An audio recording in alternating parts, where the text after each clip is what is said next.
Mic and make sure it sound right, boys.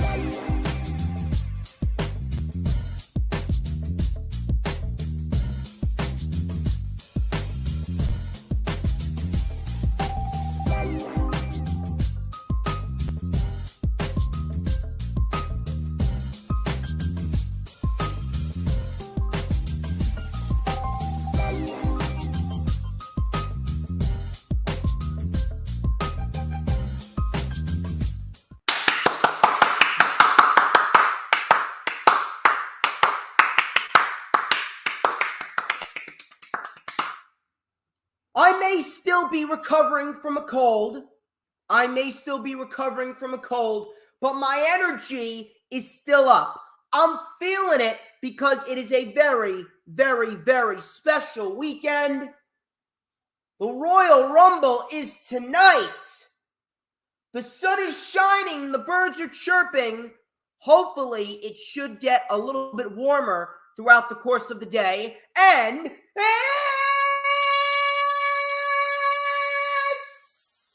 Saturday! You know what that means. We're live! Ladies and gentlemen, I'm the one and only DJ Storms. And I would like to welcome each and every single one of you to the greatest fucking show on earth.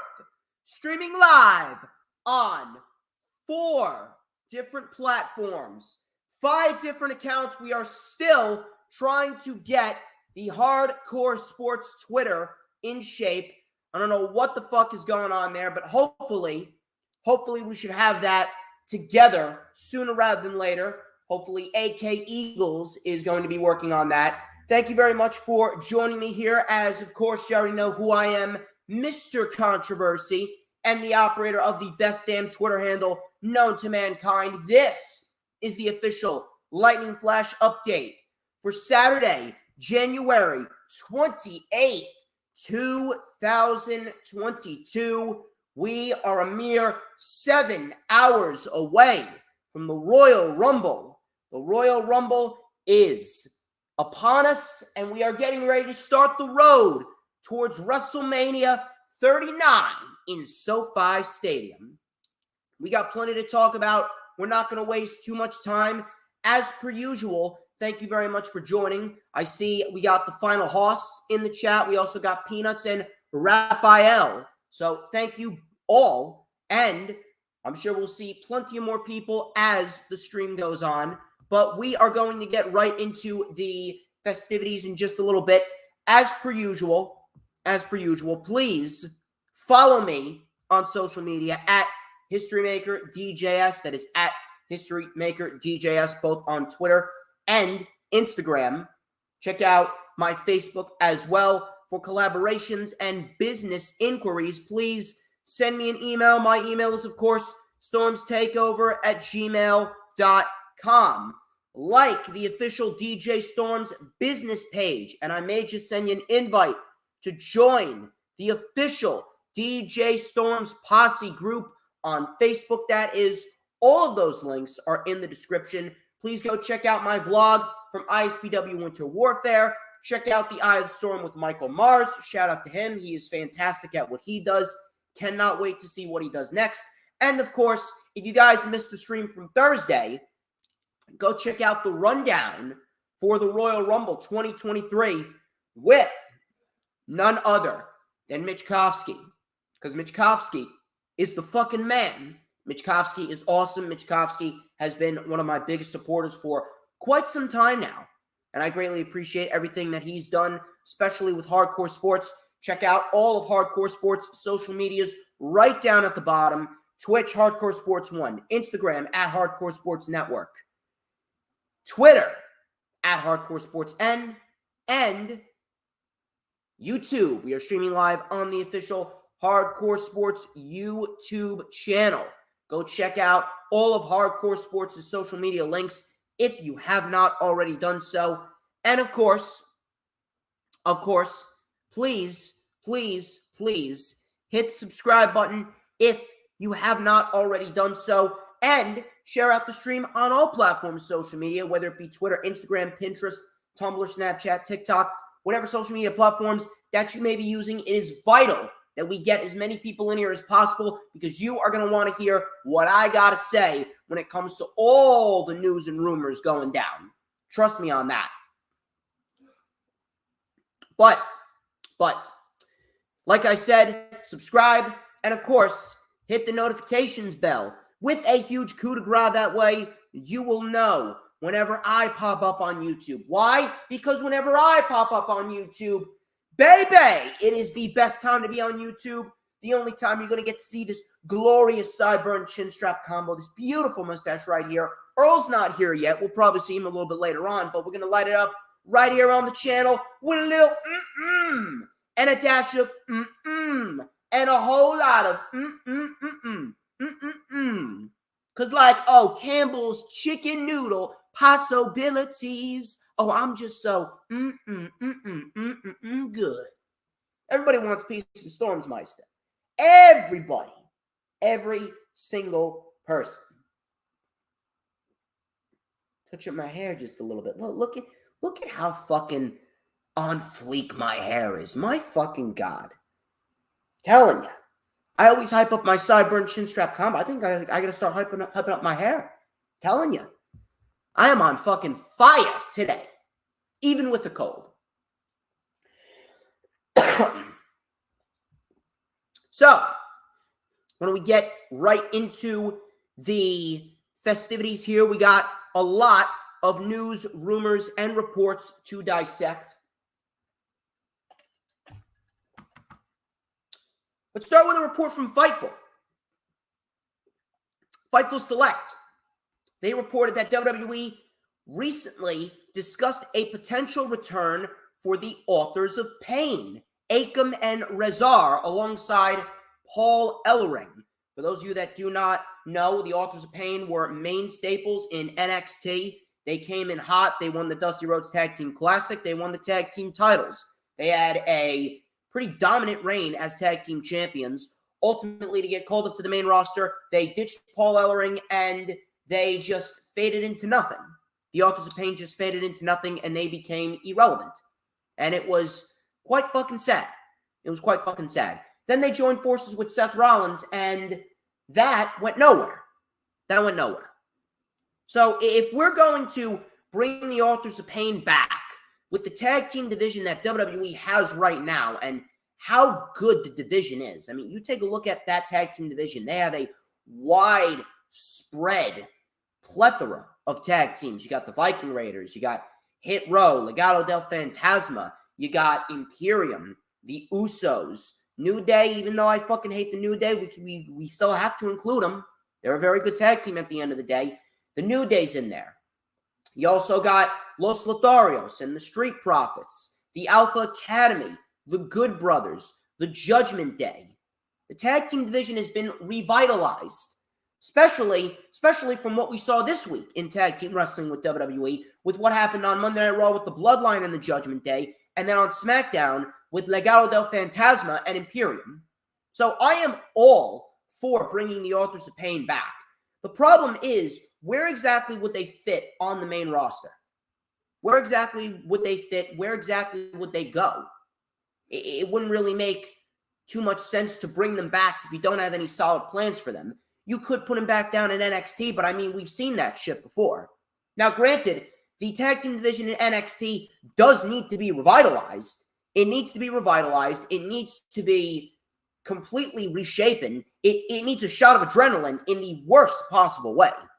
So I would not mind, in a sense, if they went back down to NXT, but they would essentially be repeating the same thing. The Authors of Pain are ready for the main roster. The question is, where exactly would they go on the main roster, specifically since there's only going to be one set of tag team titles, I hope. There should be one set of tag team titles. I don't understand why there's two. But if WWE is going to split up the belts, then I guess you could have them on one show, and we should be in a scenario where we have one division for SmackDown and one division for Raw. Even if the division is revitalized, it's still going to be a little bit hard to deal with because, again, the tag team division, they don't need two tag team titles. Nor do we need two world titles either. WWE, again, I've said it numerous amounts of times, they need to grow a pair of fucking balls and tell the networks, stay out of creative, no brand split, everyone gets to appear on both shows. If you want the best possible ratings, deal with it. But of course, that's not going to happen because they bend over and take it up the ass 8 inches for the networks. But the Authors of Pain returning, I would not mind that at all. I wouldn't mind that whatsoever. We got a report from Ringside News. Vince McMahon. More Vince McMahon news. I fucking hate it. I fucking hate it. More Vince McMahon news. Really hate it. Meltzer. He reported that... I'm sorry, not Meltzer. Ringside News first reported that there was a recent string of cuts up in WWE HQ. They were firing executives, not talent. They were firing executives, not talent. The company released Adam Hopkins, who was one of the vice presidents of communications for the WWE, along with Stephanie Frandella, who was also let go. So both of them were let go. Meltzer, he reported that Hopkins was very close to Triple H during his run overseeing Black and Gold NXT. The decision to fire these two names came directly from Vince McMahon, despite CEO Nick Khan being the one responsible for hiring and firing. I mean, if you need any more indication as to what Vince McMahon is really doing behind the scenes, I don't know how you read that and not think to yourself, shit, he's taking back power by the day. Everyone has been living in a fucking fantasy bubble since Vince announced that he has returned back on January 6th. People have been trying to live in this fantasy as if nothing's going to go wrong. Everything is prim, proper, perfect. Everything's fine and dandy. Shit is unraveling right before our very eyes, and the empire that Triple H is trying to build is going to crumble before it even gets started. I don't think you really understand how bad it really is. How bad it really is. Now Vince has the power to fire people from WWE headquarters. Now Vince has the power to fire vice presidents of communications, and not just any vice president of communication, but a vice president of communication that was very close with Triple H during Black and Gold. Vince McMahon is making his way around everywhere. He's making his way to WWE HQ. He's making his way to the board. Sooner rather than later, he's going to make his way to television. He has a hit list. He has a hit list. And he is going one by one by one by one. Stephanie Frandella and Adam Hopkins, they were just another casualty of Vince McMahon's rampage. Just another casualty of Vince's rampage and his utter egotistical mentality to erase everything that was associated with Triple H, get back at his son-in-law for embarrassing him with NXT Black and Gold, and take over the company once again to either sell it, regain power, or take it into the grave with him. It's a joke. It is a fucking joke. I don't even understand how many more reports like this I have to read before people start getting the fucking picture. How many more reports? How many more reports do I have to sit here and read? This common fucking Jersey kid who's going to be only 24 in April. I'm not even 25, I'm not even 30 yet. And yet I have to be the voice of reason. I have to be the guy to tell you what's going on because everyone else is too fucking retarded to understand. And I gotta yell and scream with a fucking cold because there are retards out there that don't understand what's truthfully going on. It is a joke. Vince McMahon, I said it last week, and I will continue to say it. He is gaining more power by the minute. He has had this elaborate plan since he was forced out of office back in July, and he is now carrying it out, and so far, everything has gone according to plan. I am not looking forward to what is to come. Truth be told, I'm legit frightened for tonight. I'm concerned about the Rumble. I'm concerned about the Chamber. I'm concerned about WrestleMania season because we are already starting to see some Vince McMahon-isms on WWE TV. And we'll talk about that when we get into the WWE show reviews. We're already starting to see more of the Vince McMahon-isms, specifically on SmackDown. We've been seeing a lot of Vince McMahon-isms on SmackDown as of lately. But it's a fucking joke. It really is a joke. By the way, Final Hoss, happy birthday. Hope you are doing fantastic, and I hope that you have a wonderful birthday.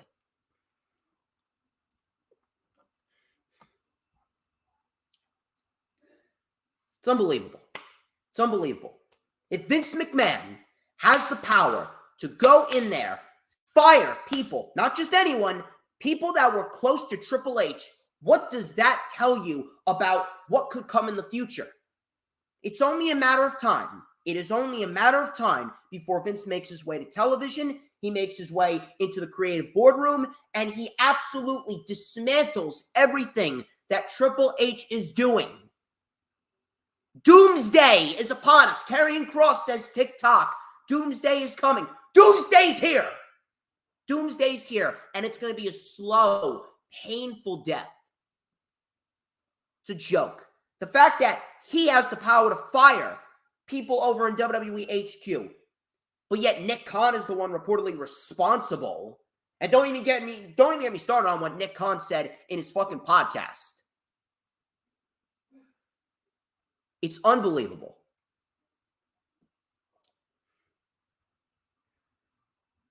Moving on here.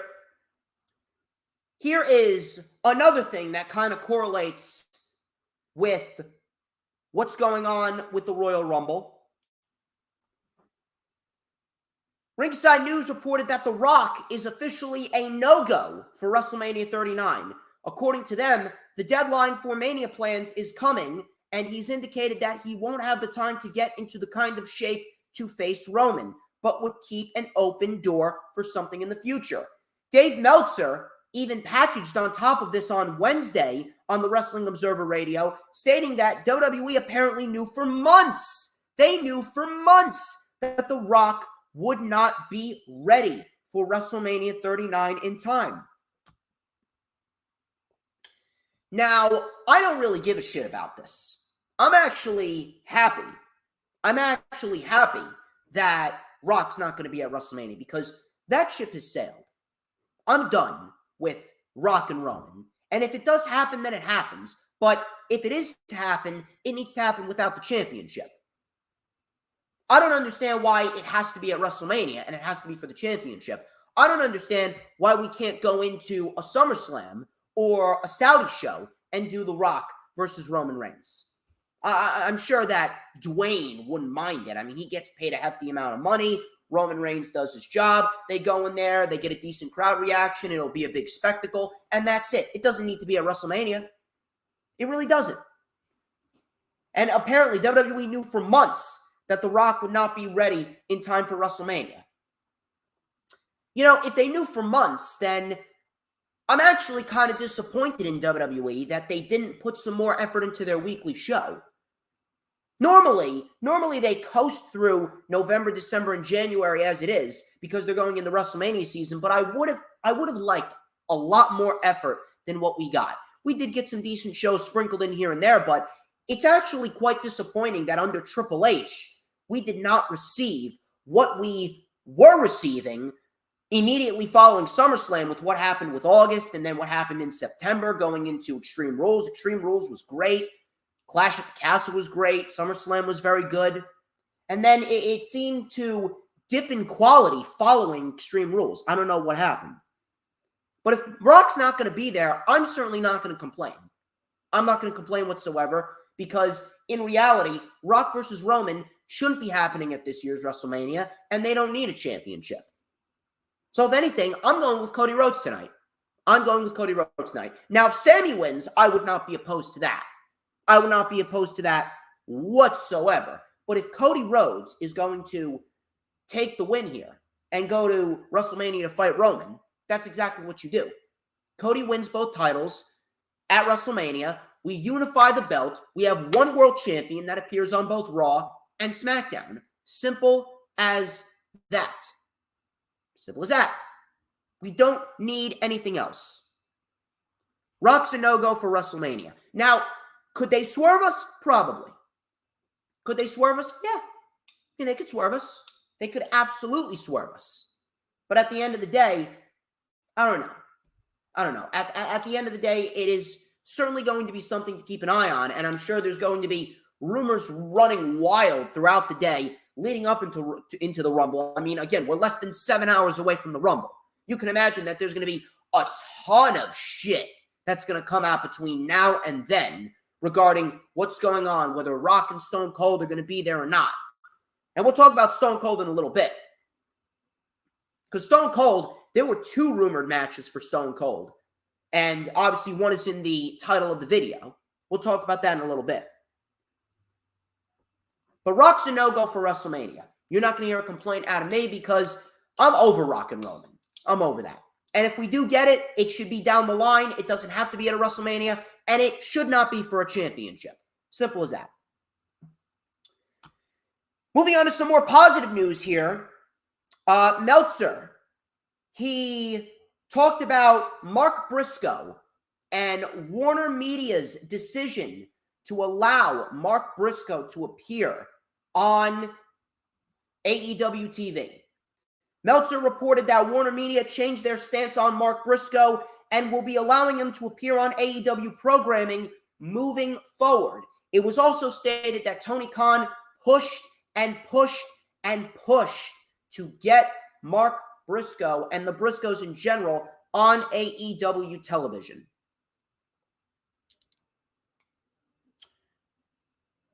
This is a great thing. It's a great thing for multiple reasons. Number one, Warner Media finally woke up and they finally decided to ditch this cancel culture mentality, and they allowed Mark Briscoe to pay tribute to his brother Jay, a man who had a tremendous impact on the wrestling industry over the course of his career. On top of that, the backlash that they received last week, that definitely had a lot to do with it. But it's a great thing because now it shows how much Tony Khan really cares. It goes to show you how much of a class act Tony Khan really is, pushing and pushing and pushing and not giving up on the Briscoes, no matter how many times he was told no by Warner Media. And it's going to show everyone that Tony Khan, at the end of the day, he will go down as one of the good guys when he is all done with the professional wrestling industry as a whole. With Mark Briscoe appearing on AEW TV, it is going to be a great thing to watch, and it's going to be great to see where they place him. And now this is just me spitballing. I wouldn't have this done yet because personally, I would love to see the Jay Briscoe Tag Team Invitational. I'd love to see teams like the Best Friends and Private Party, and Top Flight and 2.0, Gates of Agony, Cheeseburger and Eli Isom, and the Trustbusters and the Kingdom. I would love to see the Jay Briscoe Tag Team Invitational in which 8 teams, they vie to be crowned the new Ring of Honor World Tag Team Champions, because unfortunately, with Jay Briscoe passing away, God rest his soul, Mark Briscoe can't defend the tag team titles on his own. So me personally, I would love to see the Jay Briscoe Tag Team Invitational with 8 teams in Ring of Honor, and the winners are crowned the new Ring of Honor Tag Team Champions at Supercard of Honor on March 31st. That's what I would do, and the championships are presented to the winners by Mark Briscoe. But after Supercard of Honor, and we move into Death Before Dishonor sometime in July, right? we move into Death Before Dishonor sometime in July, I would love if they tell this story. I would not mind if we tell the story of Mark Briscoe fighting for the Ring of Honor World Championship to pay tribute to his brother Jay. If we get Mark Briscoe versus Claudio Castagnoli at Death Before Dishonor, and Mark Briscoe wins the Ring of Honor World Championship, I think that would be a great moment and a great story to tell. And after the match that he put on Dynamite against Jay Lethal, I mean, holy shit. After a match like that, you're telling me you would not want to see Mark Briscoe in a singles run, potentially against the likes of a Roosh or a Claudio Castagnoli or a Samoa Joe or a Wheeler Yuta, people like that? I'd love that. I'd absolutely fucking love that. That would be fantastic. That's what I would do. That's what I would do. Let me know what you guys think. Keeping up with the positive news, according to Bloomberg's, I think I completely butchered this shit right here. Hold on a minute. Am I getting this right? Bloomberg's? What kind of, I can't even read my own fucking handwriting over here. Hang on a minute. Let me look this shit up. Vince McMahon, I want to look this shit up, make sure I'm not losing my mind right here. Bloomberg. Holy shit. I have a G that looks like a fucking S in my notebook. Bloomberg. Holy fuck. It's called fucking up my brain. Bloomberg. According to Bloomberg.com, a third lawsuit has been filed against Vince McMahon. WWE shareholders Carol Casal and Crystal Lavalle are suing over McMahon's alleged history of paying to cover up sexual harassment allegations. Good. Good. I'm very happy to hear that. Keep piling it on him. The more lawsuits that Vince McMahon has sunken on him, the better. Because at the end of the day, he can't keep on putting off these lawsuits forever. Can't keep on putting them off forever. He's going to have to inevitably face these lawsuits. He's going to have to inevitably face the people that are suing him. He's going to have to end up going through with the government investigation as well. He cannot keep on throwing money at a problem and expecting shit to be fixed. So the more lawsuits that are sent over to Vince McMahon, the more suits, the better.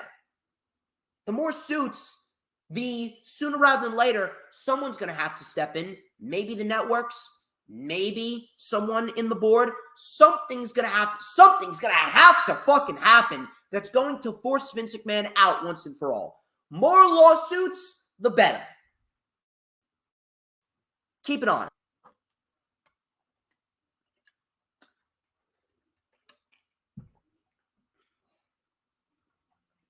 Now, we got the big one. Fightful reported that there was a huge money offer made to Stone Cold Steve Austin for a major, quote-unquote, match with Roman Reigns at WrestleMania 39. And it was supposedly kept very quiet. I have one simple question. Why? Why now? Why Stone Cold? Why Roman Reigns?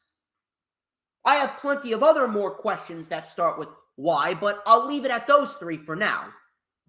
Why is this even being discussed? Why is this even being discussed? This is another thing that makes me believe that Vince McMahon is legitimately back making pitches to WWE Creative. This is another thing that Vince McMahon would do, calling upon an aging legend to fight in a world championship match at one of their biggest shows. And then people are going to come out and say, oh, well, it's going to put asses in seats. Oh, it's going to generate buzz. You don't need Stone Cold in a world title match to generate buzz. Plus, WrestleMania is already sold out. Why do you need Stone Cold to generate buzz for WrestleMania in a world title match. You realize how asinine you sound? I mean, I don't even give a shit how much shit I'm going to get for this, but this is the same exact scenario with Rock and Cena being in the main event of WrestleMania 28. I don't give a shit what anyone says. That match did not need to be in the main event. Now, granted, it was a match worthy of being in the main event. It was a WrestleMania-worthy main event. It was very good. Both men worked very well together. I didn't have an issue with it. But it did not need to be in the main event. That match, being a part of WrestleMania alone, was enough buzz that they needed for that show.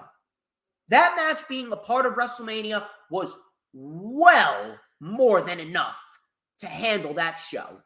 That match could have been put anywhere on the card. Could have been put in the middle, the opening match. Fuck, hell, you could have put it on the fucking pre-show. It would have had the same impact. Why? Because it was Rock and Cena. It did not need to main event the show. If Sheamus and Bryan main evented the show with the match that they put on at Extreme Rules, because that 2 out of 3 Falls match was fucking great. That was one of Sheamus's best matches ever.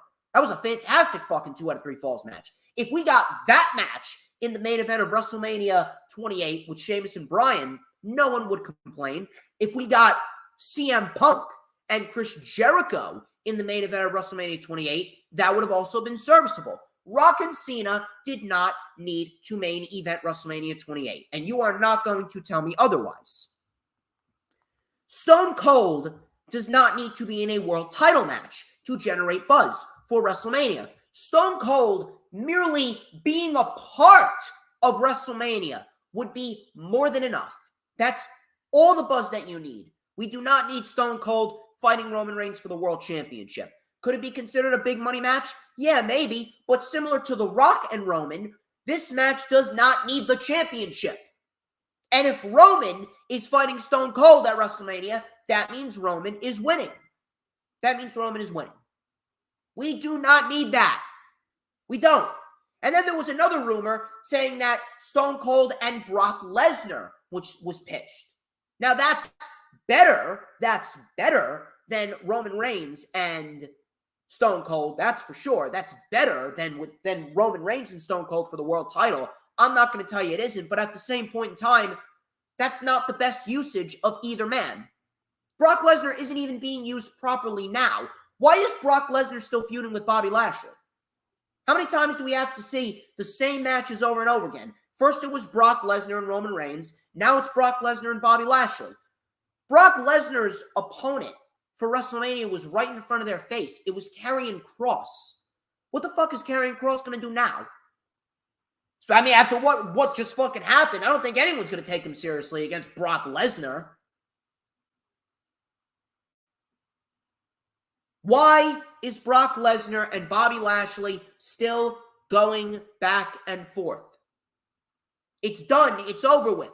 Lashley should have beaten Lesnar at Crown Jewel, and that was it. Or we should have gotten the rubber match at Survivor Series or the Royal Rumble rather than going into WrestleMania. It is fucking stupid and redundant that we're still getting Brock Lesnar and Bobby Lashley. I can think of 3 great opponents for Stone Cold right off the top of my head. I can think of 3 great opponents for Stone Cold. John Cena, Edge, and Finn Balor. Cena, Edge, Balor. Those are the top 3 best opponents for Stone Cold Steve Austin going into WrestleMania. Anyone else, I don't want to... You know what? Maybe I'll include Rollins. Maybe I'll include Rollins in there as well. 4 opponents I just named that are 1,000 times better than Roman and 1,000 times better than Lesnar for Stone Cold. I hope to fucking God this does not come to fruition. If anything, this is a Saudi Arabian... If you want to do this at a Saudi show, I would be okay with that.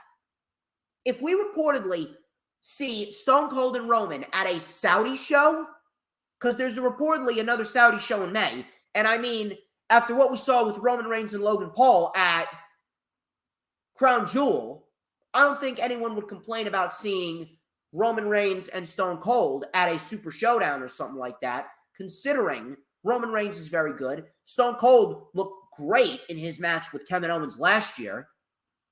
So I don't think anyone would really mind that. I don't think that anyone would really mind that overall.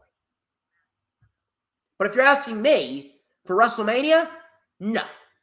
No Stone Cold and Roman Reigns at WrestleMania. No World Championship. And do not even say that Brock Lesnar is a suitable opponent for Stone Cold at WrestleMania either. Don't.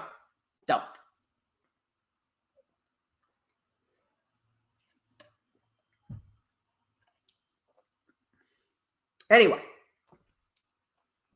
I think that has done it. That's done it for the news, rumors, and reports. Hope you guys are having a good time as per usual here. Hopefully, I'm still keeping the energy up. I'm still doing good even with the cold that I have, and I'm still getting over it. We are going to get into the weekly show reviews. We have 4 weekly shows to dissect, and we are going to get into it momentarily.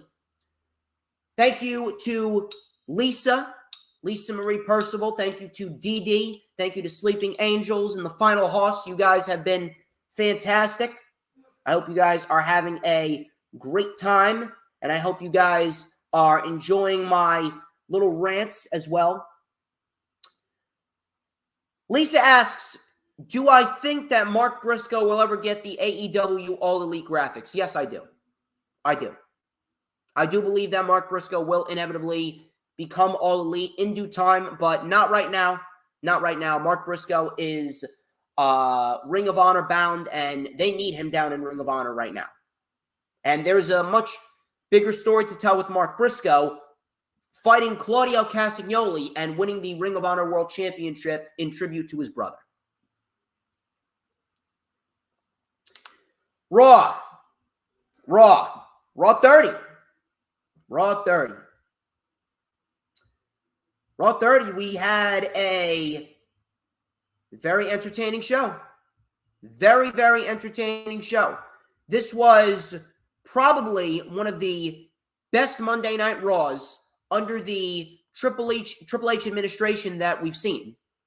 Everything flowed very, very nicely. The legends were used properly. We had some great action. We had, for the most part, all matches having the right outcomes. And this easily surpassed anything that we saw on Raw 25. Raw 25 sucked. Raw 25, outside of The Miz and Roman Reigns for the Intercontinental Championship, that show sucked. That shit was terrible. Terrible. Raw 30, a much different story. So, Jimmy Hart and Hulk Hogan kicked off the show. They did an open for Monday Night Raw, and Hulk Hogan was having a mic issue, so they got that fixed pretty quickly. Very short open, nothing over the top, and that was pretty much that.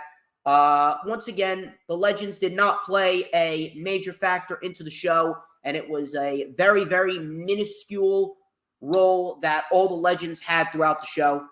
Also, happy birthday to Danielle's daughter, Kristen.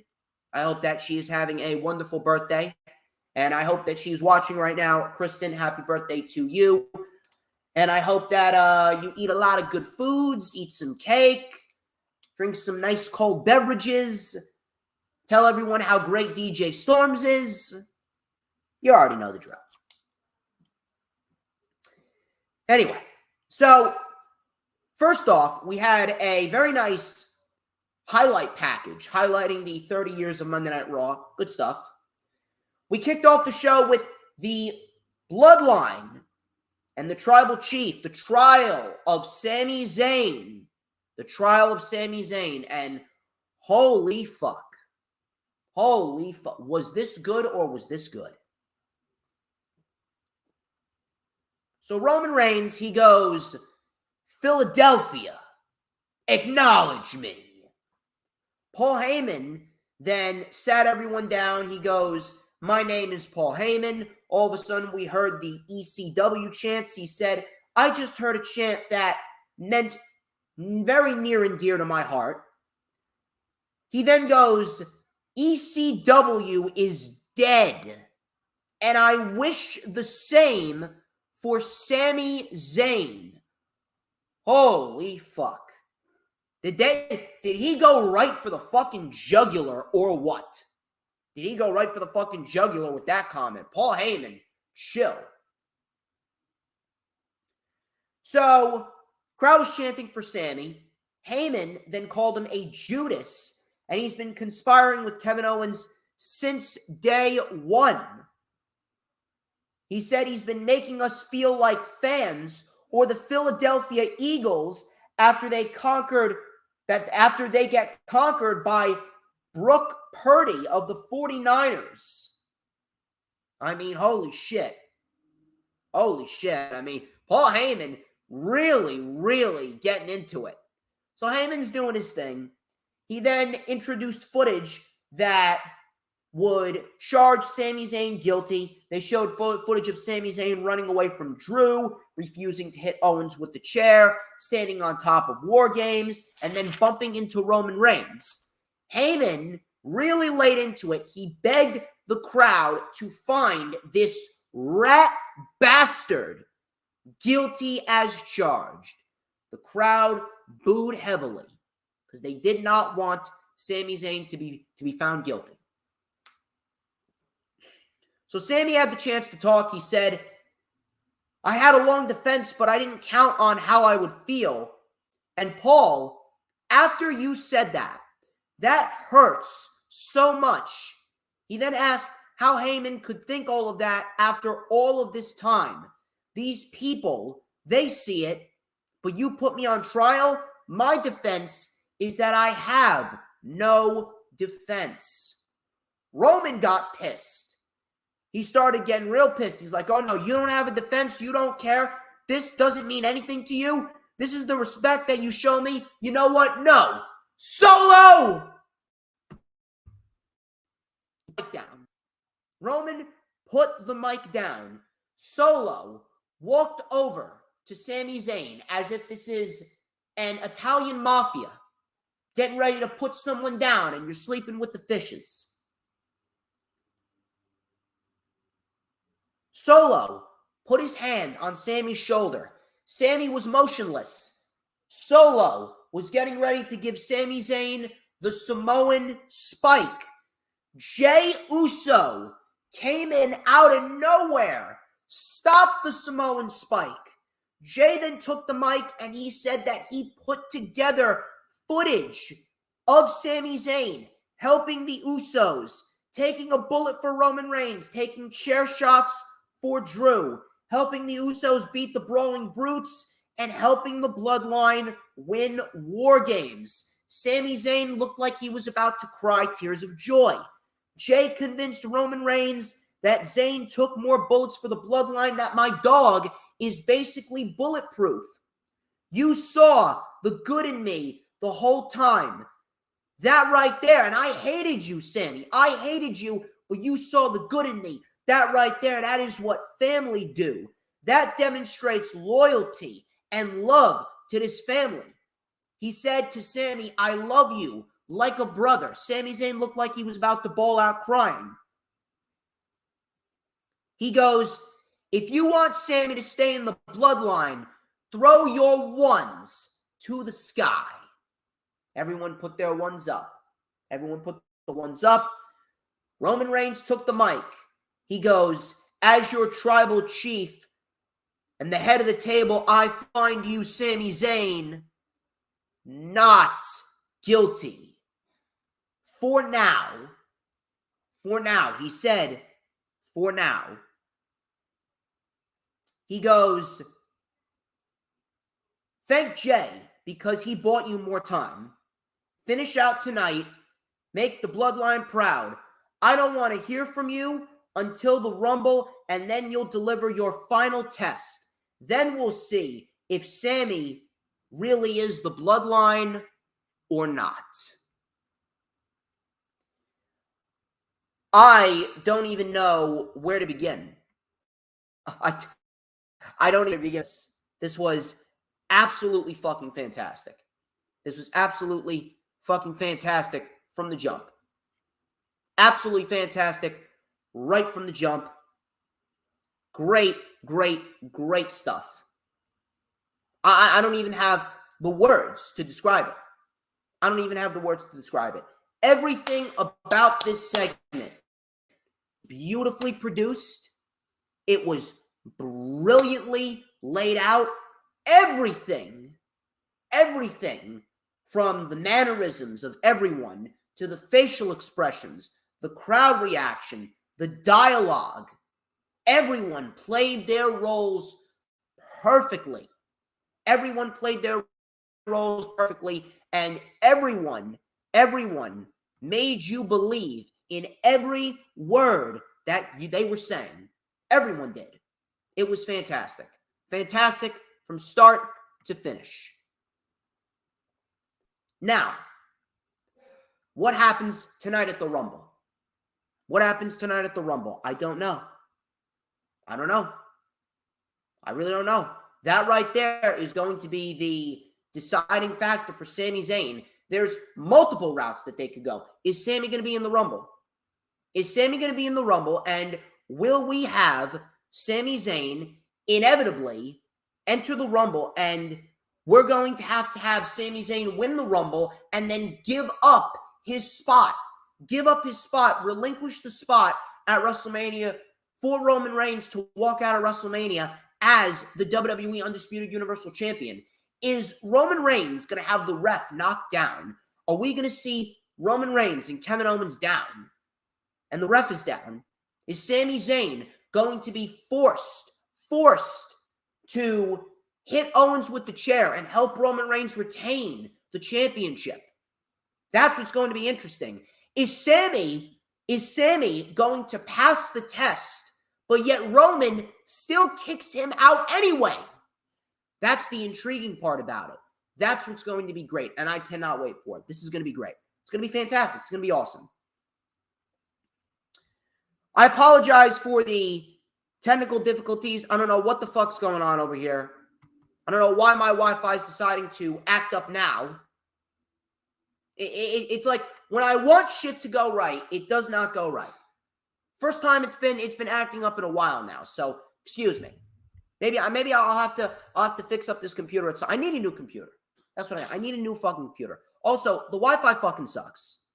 Wi-Fi sucks, so I apologize. But so from there, after that fantastic segment, everyone playing their roles great, and everyone from the crowd, Sami, Solo, Usos, Roman, Heyman, everyone just flowing off of each other so well. We go into the Judgment Day and the Usos. This was for the Raw Tag Team Championships. So it started out with Jimmy and Jay versus Dom and Damian Priest. So Dom and Damian Priest, they tried to work over the Usos. Priest came in with a broken arrow on Jay, super kick to Jimmy, and then a step-up tope con hero on the Usos, which looked very, very, very nice. So off the step-up tope con hero, we had a rebound lariat to Jimmy. Jimmy kicked out. Tag to Dom. We had a modified Doomsday device. Jimmy kicked out. Double super kick on Dom. Double super kick on Priest. Priest kicked out. Finn got caught tripping Jey Uso up on the top rope, and Finn was ejected. Jey Uso with the splash. Priest got the knees up. Rolled him up for a 2. Super kick. Tag. Splash. Priest still kicked out. Then Jimmy with a dive over the top onto Priest, and it looked like he hurt his knee. The ref threw up the X sign, and it looked like his knee was seriously hurt. Pearson came out, and they were planning on taking him to the back. So Sami said, whoa, hold up. You're not going to have them forfeit the titles, because Pierce was saying, look, you have to forfeit the match and the titles if Jimmy can't go. Sammy goes, listen, Jey Uso may be down, but Sammy Uso's good to go. And Pierce said, well, I did it for the Judgment Day. I'm going to do it for you. It is official. It was official. So Sami Zayn, took Jimmy Uso's place. And we got ourselves the continuation of this tag team title match. Crowd went nuts. We had a huge tope con hero by Sami Zayn onto the Judgment Day. Dominic went after Sammy. Sammy with an exploder. Rhea Ripley got involved. Priest with the South of Heaven. Dom covered. Sammy kicked out. Dom then missed the tag. Super kick by Jay. Rhea got in. Dom took advantage. 619. Frog splash on Jay. Sami Zayn saved it. Priest was then sent into the post. Tag to Sami Zayn. 1D. The 1D connects. Sami Zayn pins. He pins Dominic. Sami Zayn retains the titles for the Usos. And this was an excellent way to kick off the show. Beautiful storyline continuation. And this tag team title match was fantastic. The near falls, brilliant. Brilliant stuff. More of this shit, please. The more, the better. Now, Roman told Sammy to stay away. He told Sammy to stay away until the Rumble. Sammy didn't listen.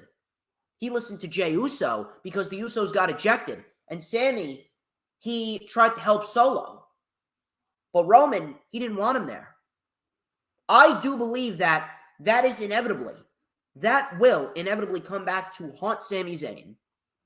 Whether Sammy passes his test or not, I'm telling you right now, Roman could very well kick him out regardless of that because he disobeyed the tribal chief. He listened to Jay because he thought he was doing the right thing.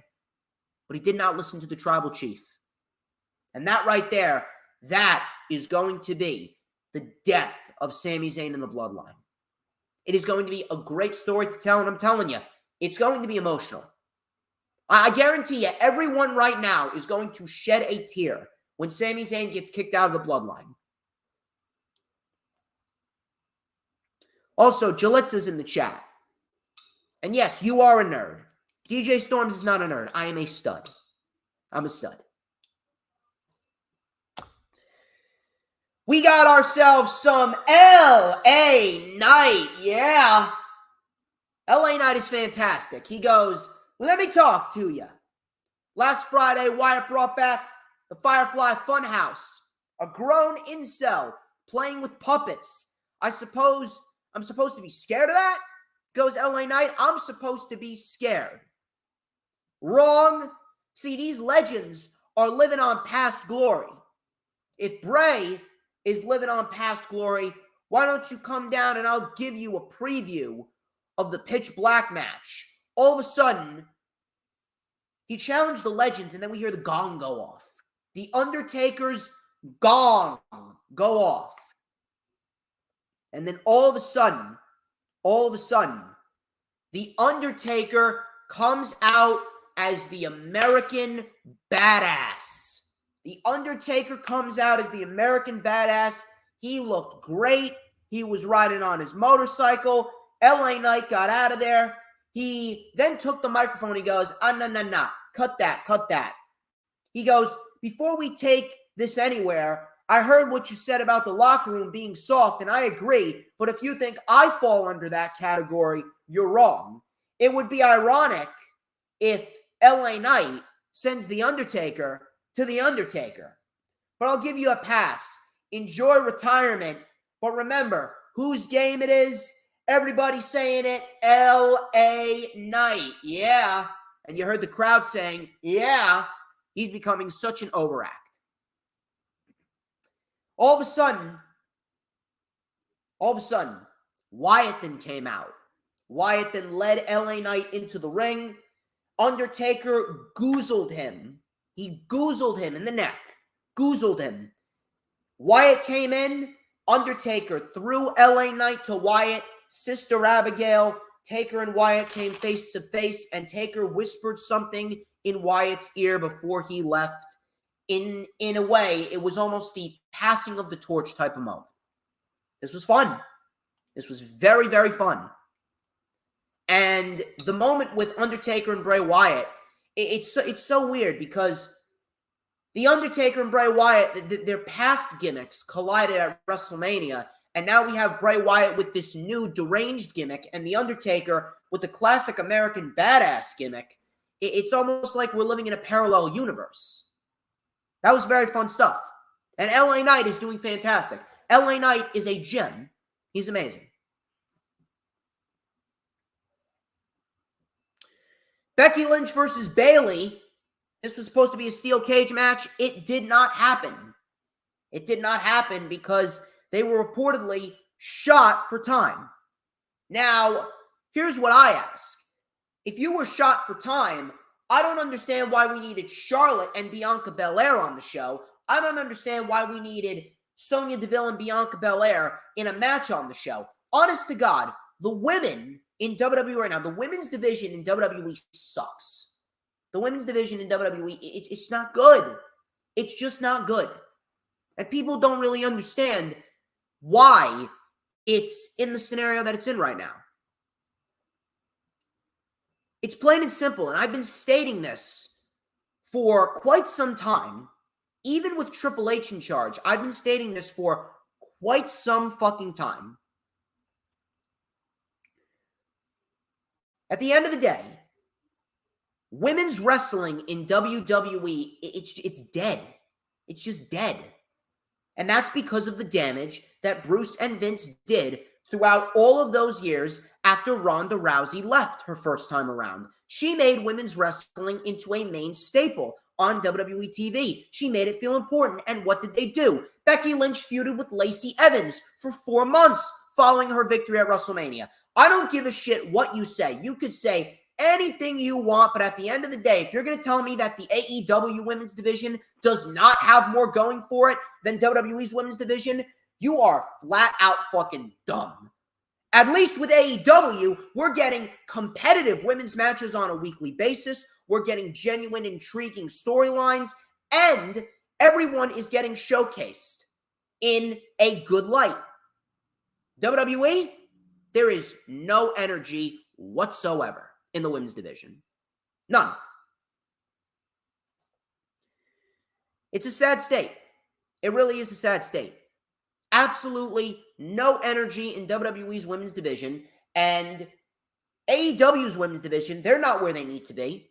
They're not where they need to be, but they got the ex-WWE versus AEW original storyline going on. We got Red Velvet. She broke away from Jade Cargill. Hopefully we'll see Chris Statlander come back and take that title from Jade Cargill. You got Athena doing her thing. We could very well see Trinity in there. Mercedes Moné could very well come in there. They got a lot more shit going for them than the WWE women's division. There is no energy. It's lifeless. WWE's women's division is lifeless. No direction.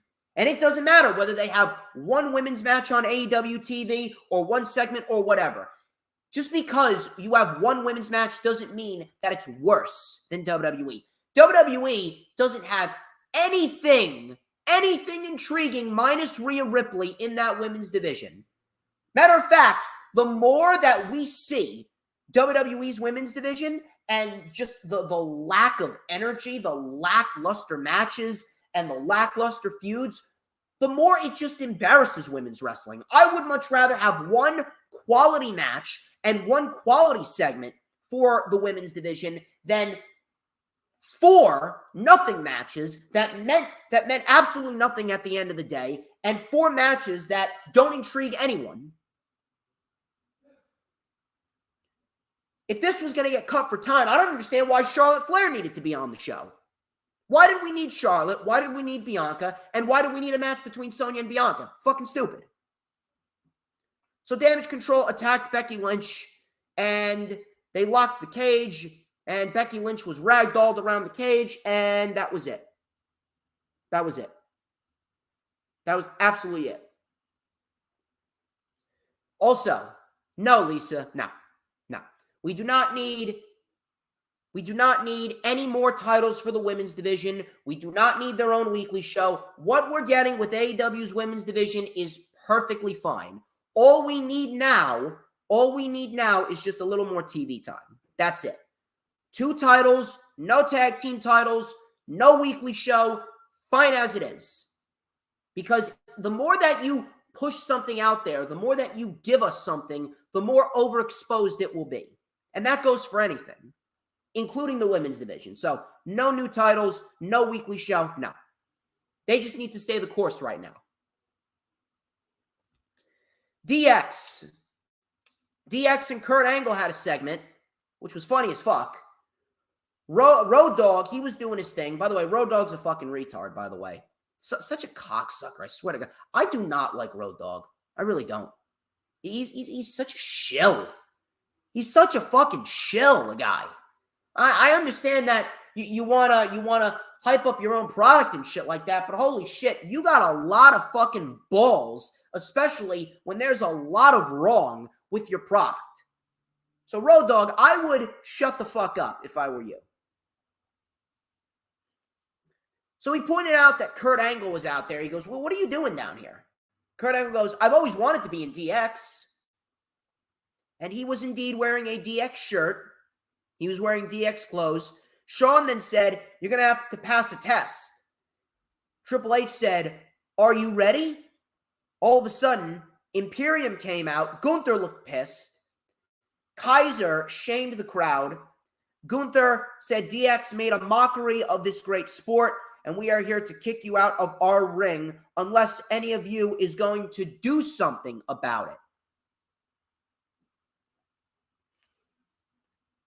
So we had Triple H getting in Gunther's face. He goes, hey, look, I'm retired, dude. I'm retired. Sean then goes, I'm too old. I'm too old. Road Dogg then said, hey, you know what? Who am I kidding? There's not a chance I'm going to do it. Triple H then called him Butterbean. Triple H called him fucking Butterbean. Kurt Angle then said, Triple H and DX, they huddled up and he said, Kurt said he's going to fight you. Angle said, no, I won't. No, I won't. So they're all saying no. All of a sudden, Seth Rollins comes out. So DX was singing his theme song like the idiots they are. Fun stuff there. We then had Street Profits come out, and they were all asking, well, we do need someone to make this match official. So everyone was looking at Triple H, and he goes, this booking stuff isn't easy, So that got me to laugh. This booking stuff isn't easy, That got me to laugh. They then go, if only there was someone who can come out here and make this situation make sense.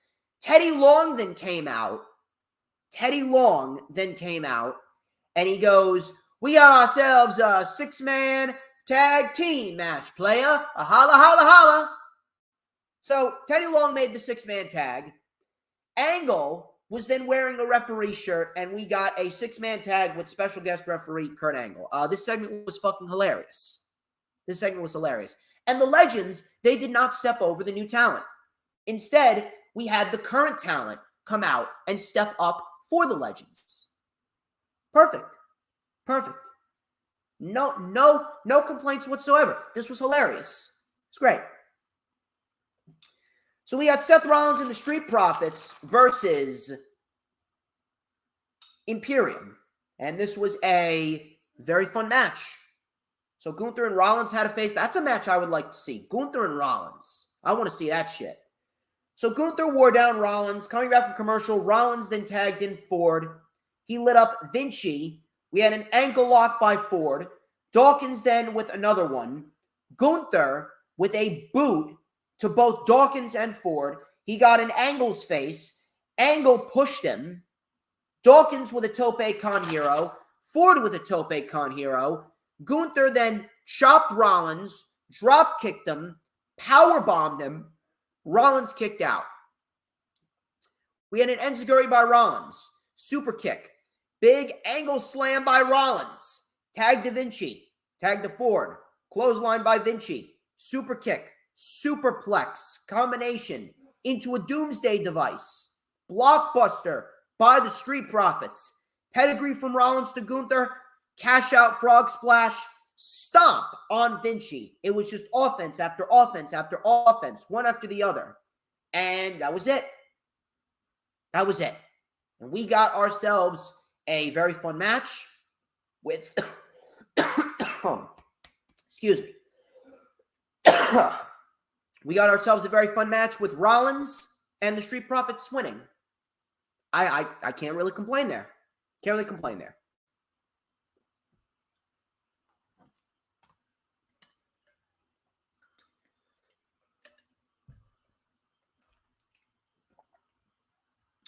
So, we had Ric Flair coming out, and I don't necessarily mind Ric Flair. He goes, diamonds are forever, and so is Ric Flair. So, he introduced his daughter, Charlotte Flair, so fuck Charlotte Flair, because she sucks. Thank God she's not on the Royal Rumble. Thank God she's not on the Royal Rumble card tonight. But we got to deal with fucking Alexa Bliss. So this was completely a waste of time. Bianca came out and they hyped up each other. Listen, Lisa, I hear you. My Wi-Fi is fine. I think it's StreamYard. Something's going on. I don't know what's going on with the Wi-Fi. I gotta have the fucking tech guy check it again. Yo, tech guy! Where's the fucking tech? The tech guy's gotta check this fucking Wi-Fi. And I turn around and Charlotte Flair's right there. Turn around and Charlotte Flair is right there. What a fucking joke. Listen, I understand what you're saying, but I think it's StreamYard. I don't necessarily think my Wi-Fi's on full blast right now. I don't know what's going on. Yo, tech guy, is the Wi-Fi okay? I got no tech guy. No shit. I know. I know. So this was a complete waste of time. Sonya Deville and Bianca Belair, they had a match. Sonya ended up interrupting Charlotte Flair and Bianca. And that was pretty much that. And we had Bianca winning with the KOD. Bliss came up on the Titantron. They had a war of words, and that was it. Waste of time. Didn't care. And that's it. That's it. This is a complete meaningless program with Alexa Bliss and Bianca, and I cannot wait until it's over and we never have to deal with it ever again. Miz was out there on TV complaining about how there was no Miz TV, there was no title match, there was no celebration for his moments for Raw 30. So Miz was out there, and this was probably the best use of the Miz in years. Kevin Owens came out, gave him a stunner because no one wants to hear the fucking Miz complaining. Owens then took the mic and he promised to take the title from Roman or he'll die trying. Best use of the Miz. Great. Best use of the Miz possible. He comes out, he complains, he gets stunnered by Owens. Why? Because the Miz is a fucking bum. The Miz is a bum. Main event. Bobby Lashley and Austin Theory, no DQ match for the United States Championship. For the most part, this was fine.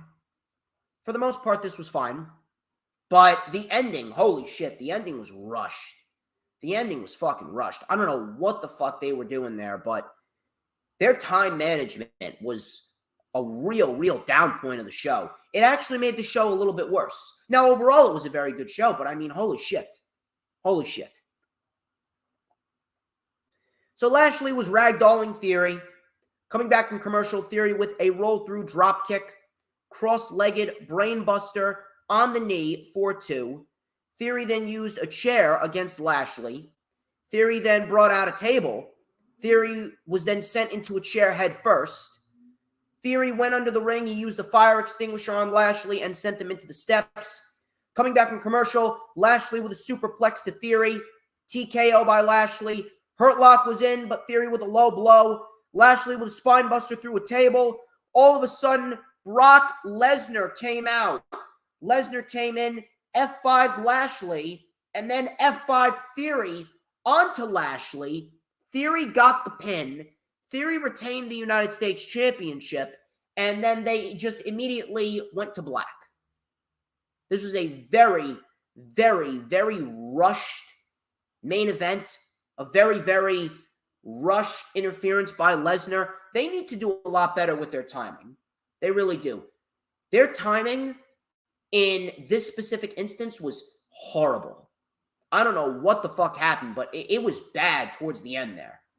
And it honestly brought the show down a little bit. So I'd like to hope that they will learn for next time. But overall, Monday Night Raw was very fun. This was probably the best Monday Night Raw under Triple H's watch, and I'd like to hope that with Royal Rumble tonight, that they are really going to start kicking things into high gear for WrestleMania. We'll have to wait and see, but cross our fingers there. I'll tell you what was a hot show, though. What was a hot show? AEW Dynamite. AEW Dynamite was a fucking hot show. Really, really, really good stuff all around from Dynamite. And we are really, really getting things turned up. We got a lot of people watching. Again, I apologize about the technical difficulties as well. I apologize about the technical difficulties. I don't know what the fuck's going on. And quite frankly, hopefully we'll be able to fix this sooner rather than later. But the Wi-Fi's been acting up all fucking stream. Not even the Wi-Fi. It's just my StreamYard. I don't know what the fuck's going on with StreamYard, but holy shit. Hopefully now things will start to settle in a little bit better now. But we're going to talk about Dynamite. Thank you, Big Boy Johnny, for coming on in as well. So, we got Dynamite, which was a very good show. Great show, actually, from start to finish. We had ourselves Chris Jericho and Sami Zayn. Chris Jericho and, not Sami Zayn, Sammy Guevara. I'm sorry. Chris Jericho and Sammy Guevara kicking off the show. They took on Action Andretti and Absolute Ricky Starks. The Revolution is televised. Really good stuff right there. This was a great match. This was a great match from start to finish. We had everyone getting their shit in. Everyone looked good. And I don't really have any complaints about this match. So, Andretti and Sammy Guevara actually had a very nice back and forth. I want to see that. I'd love to see a match between those two. Crowd booing Sammy heavily. Nice triangle drop kick by Sammy Guevara. Guevara then with a corkscrew drop kick. Andretti with a tope suicida on Guevara. Andretti was in a position where he was worn down. Guevara with a Spanish fly for a 2. Tag to Starks, tag to Jericho. We had a catapult by Starks, sending Jericho into the buckle. Starks then lit up Jericho with another series of strikes.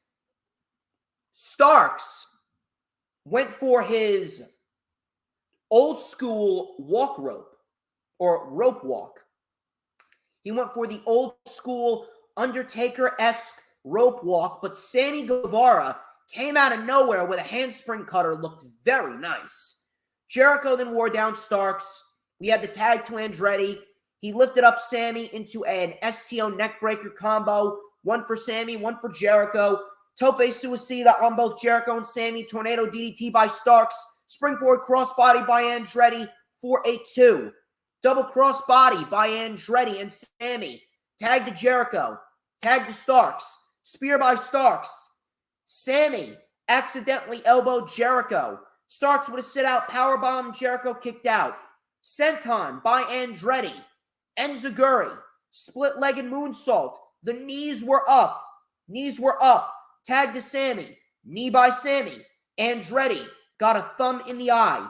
Starks then took it to Jericho. Poison Rana and a torture rack neckbreaker by Action Andretti. And holy shit, is Andretti a great fucking wrestler. Sammy kicked out. Starks with the Rochambeau on the floor. Andretti then got hit with the bat by Daniel Garcia right behind the referee's back. And then Sammy Guevara with the GTH, the go to hospital, and Sammy Guevara wins it. Great tag team match to start off the show. Now, I'm not sure where it goes from here, but I can absolutely see another match between Jericho and Starks. I think that's going to be a great match. The Jericho Appreciation Society, they definitely needed this win. They've been slacking.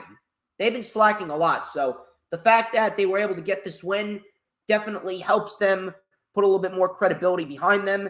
And we'll see what happens going forward. But there's two matches that I want to see. I want to see Sammy, and I want to see Andretti go at it, and then I want to see Jericho and Starks one more time. But, man, they know how to start off a show. They know how to start off a show hot. Good shit. We had a very, very emotional video package for Jay Briscoe, and, man, did I get choked up. That was rough for me to watch. That was rough for me to watch. And it really goes to show you how much Jay Briscoe really meant to the wrestling industry as a whole. So rest in peace, Jay Briscoe. TNT Championship match. Buddy Matthews and Darby Allin.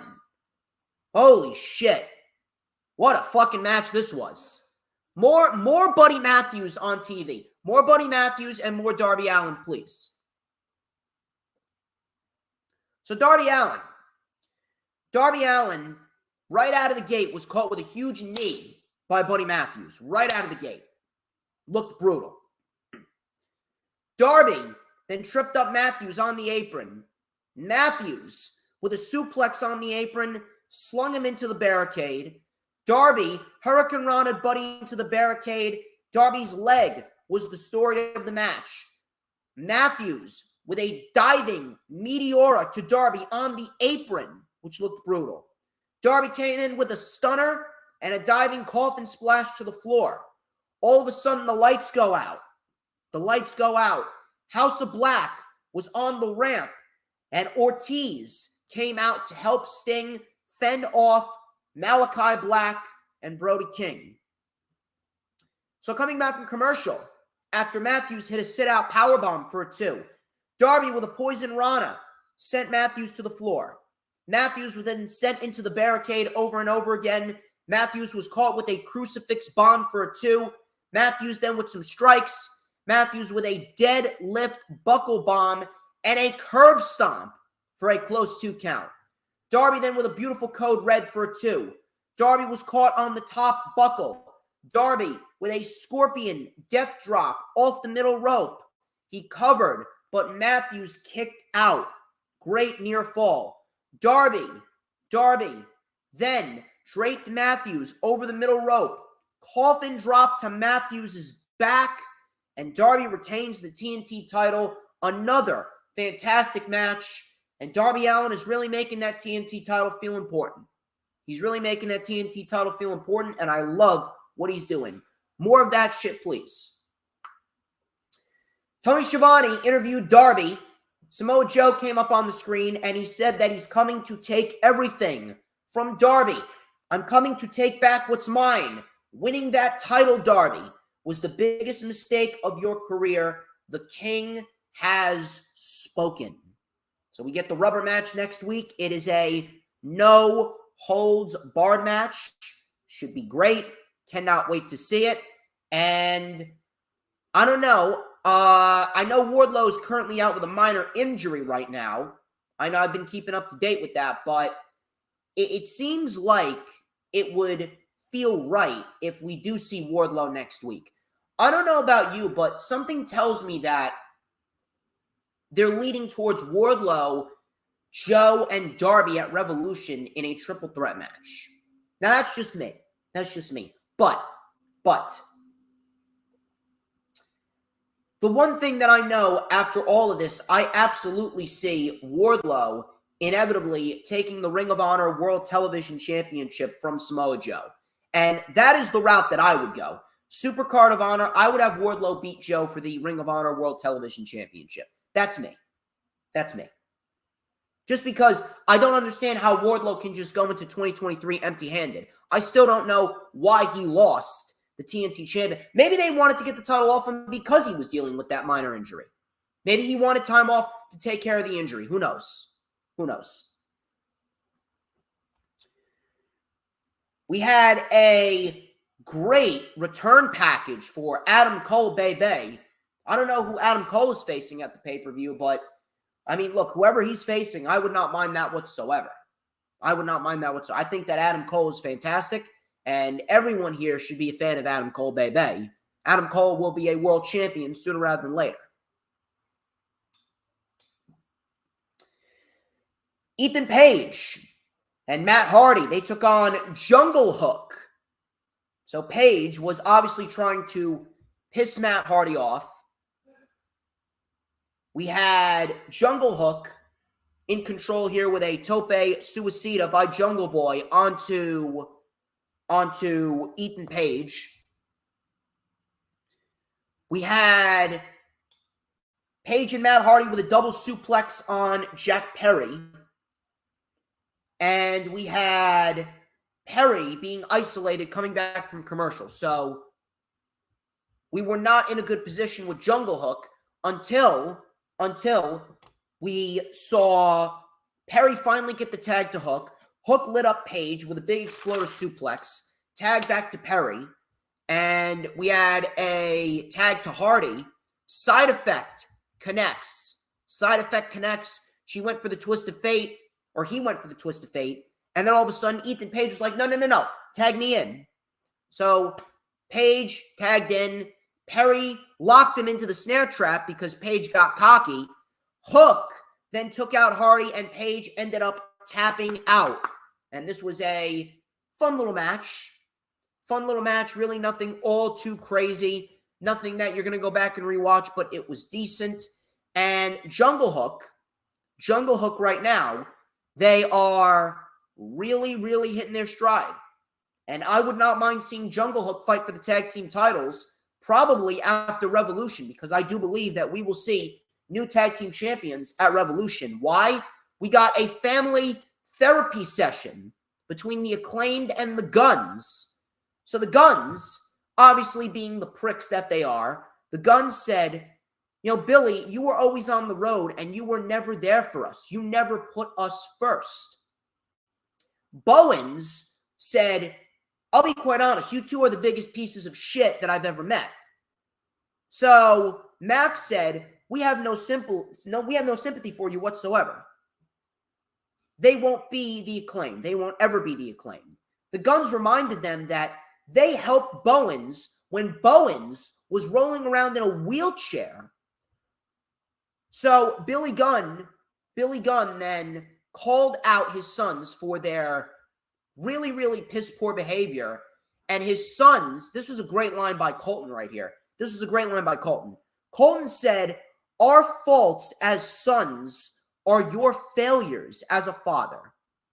Billy then asked, okay, what would make you happy? Austin said, those. We want them. I don't know about you, but I can absolutely see Billy Gunn turning on his sons, and Billy Gunn is turning on the Acclaimed.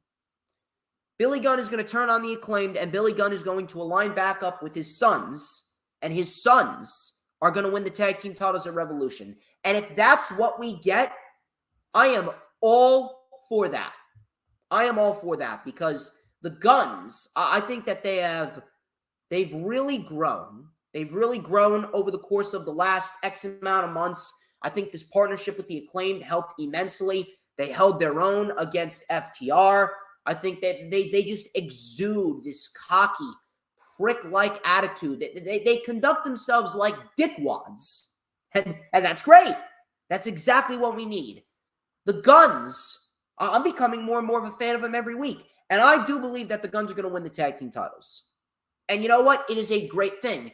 And it would be a great story to tell because the Guns, they took out FTR.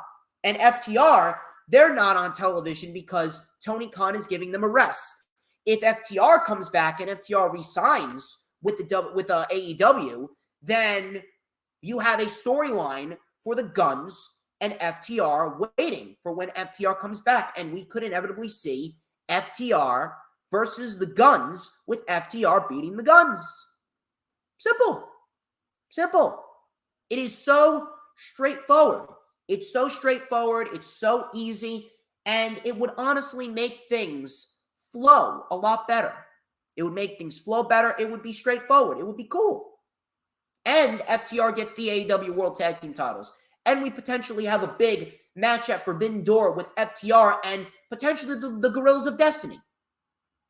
That would be great if the Guerrillas of Destiny are still in New Japan. But I'm liking what they're doing with the Guns. I think the Guns are great.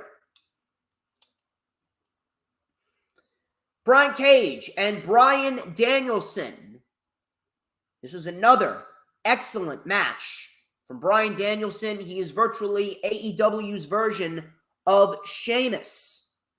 So Bryan took over with a diving crossbody on Cage. Cage with a military press into the top buckle. Bryan was all discombobulated. It looked fucking brutal. We had a back suplex on the apron by Cage. Looked nasty. Coming back from commercial, Bryan with kicks to the chest. Cage caught Danielson with a shoulder breaker. We had a German suplex on the apron for a 2. Super kick to Bryan's head in the buckle. Drop kick on Bryan Danielson. Big superplex by Danielson. Roundhouse kick for a 2. Cage with another super kick. Bryan with a rolling elbow. Buckle bomb by Brian Cage. Another powerbomb attempt. Bryan rolled up Cage for the 1, 2, 3, and Bryan Danielson just barely squeaks out a win on Brian Cage. And Brian Cage, I'm loving how they're using Brian Cage. I think Brian Cage right now, he has really put on some great fucking matches. And I hope that this streak continues because Brian Cage is great. Now we got Brian Cage and Takeshita next to holy shit. If we got Brian Cage and Takeshita next week, holy fuck. I want to see that. I want to see that shit. So, another great match. Cage then attacked Bryan, gave him a gory special flatliner. He then watched MJF come out. He came out, and of course MJF comes out. The crowd boo. MJF came out. He flipped the bell over. He then brought in chairs. Cage then crushed Bryan's shoulder in between the chair and the post. MJF with the ground and pound. MJF then went to stomp on Bryan's arm in a chair before Takeshita came out and sent Cage and Cage and MJF packing. He sent Cage and MJF packing, and Brian Cage, he's looked great. MJF is doing MJF things. Bryan Danielson is doing Bryan Danielson things. And next week, we got Brian Cage and Konosuke Takeshita, and it is going to be fucking phenomenal. It's going to be fucking phenomenal. Can't wait for it.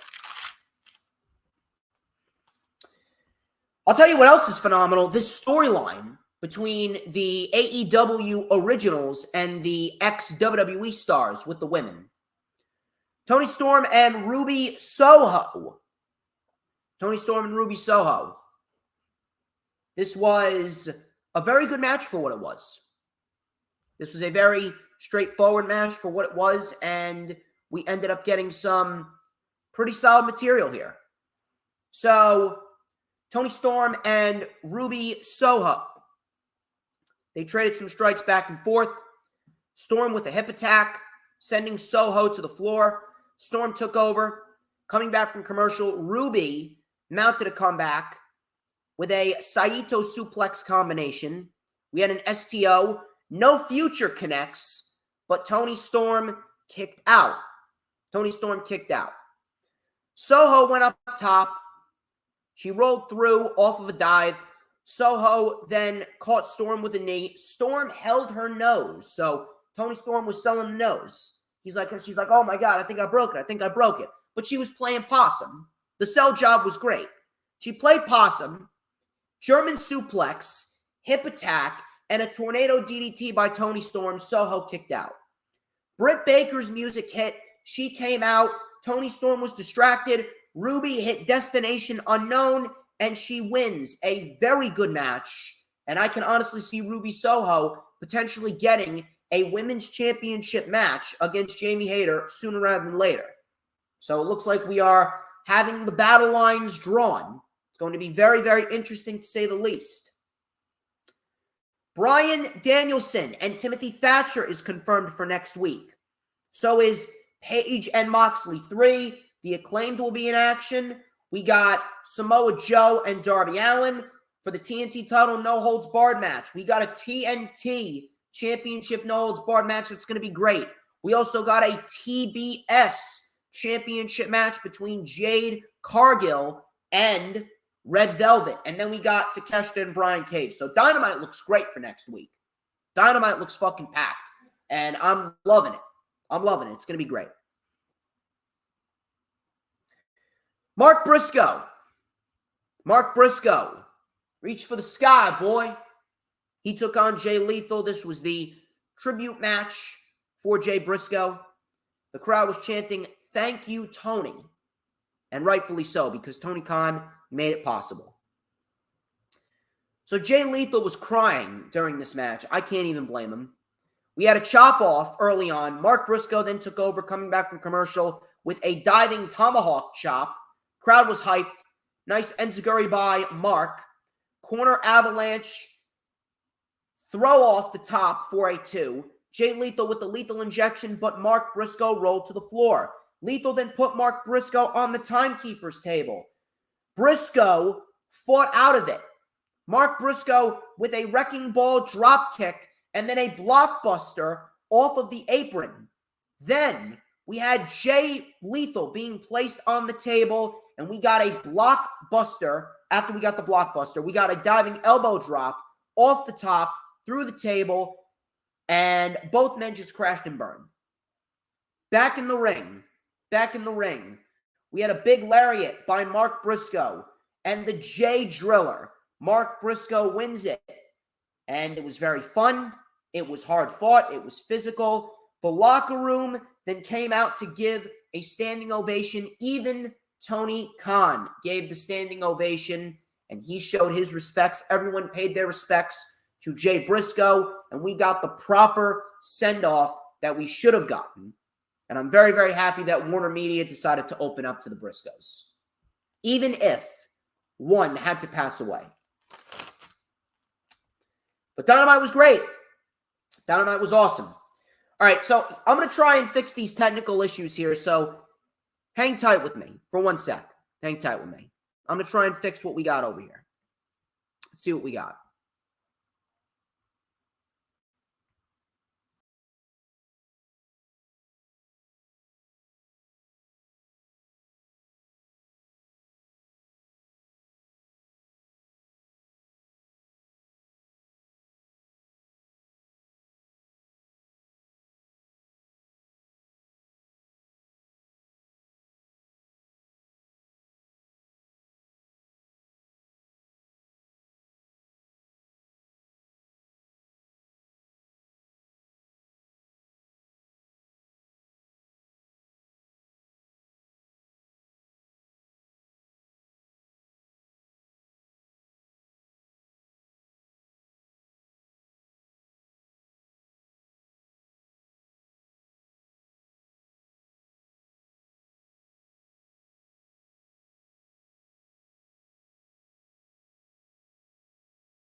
Did it work? Did it work? Holy fuck, come on.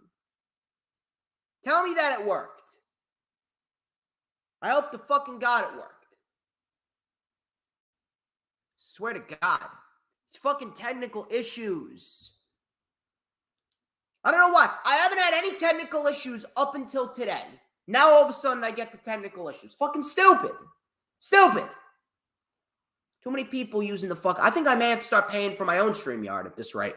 Holy shit. Anyway. Hopefully it worked. Cross our fingers. But anyway, Dynamite. Dynamite was very good. It was great, actually. AEW, they have continued to really hit their stride. AEW has really risen to new heights. And AEW, right now, I honestly do agree with what Tony Khan said. This was probably their best month that they've had in a long, long time. Probably their best month that they've had. I'm very, very happy to see. The internet, Leap sees that the internet has been very slow the past few weeks all around. Are you serious? Are you sure about that? It was fine a couple weeks ago. It was fine a couple weeks ago for me. I don't know why the fuck it's all of a sudden fucking up. Probably this fucking hardcore sports shit. I'm gonna have to have a talk with Mitch. Either that or I need to get my Wi-Fi over here cleaned up a bit. I don't know what the fuck's going on. But regardless, we still have 2 more shows to go over. And I hope you guys have enjoyed the stream, minus the technical difficulties. Hopefully this shit should resolve itself by next week. I'm gonna have to talk to someone. SmackDown.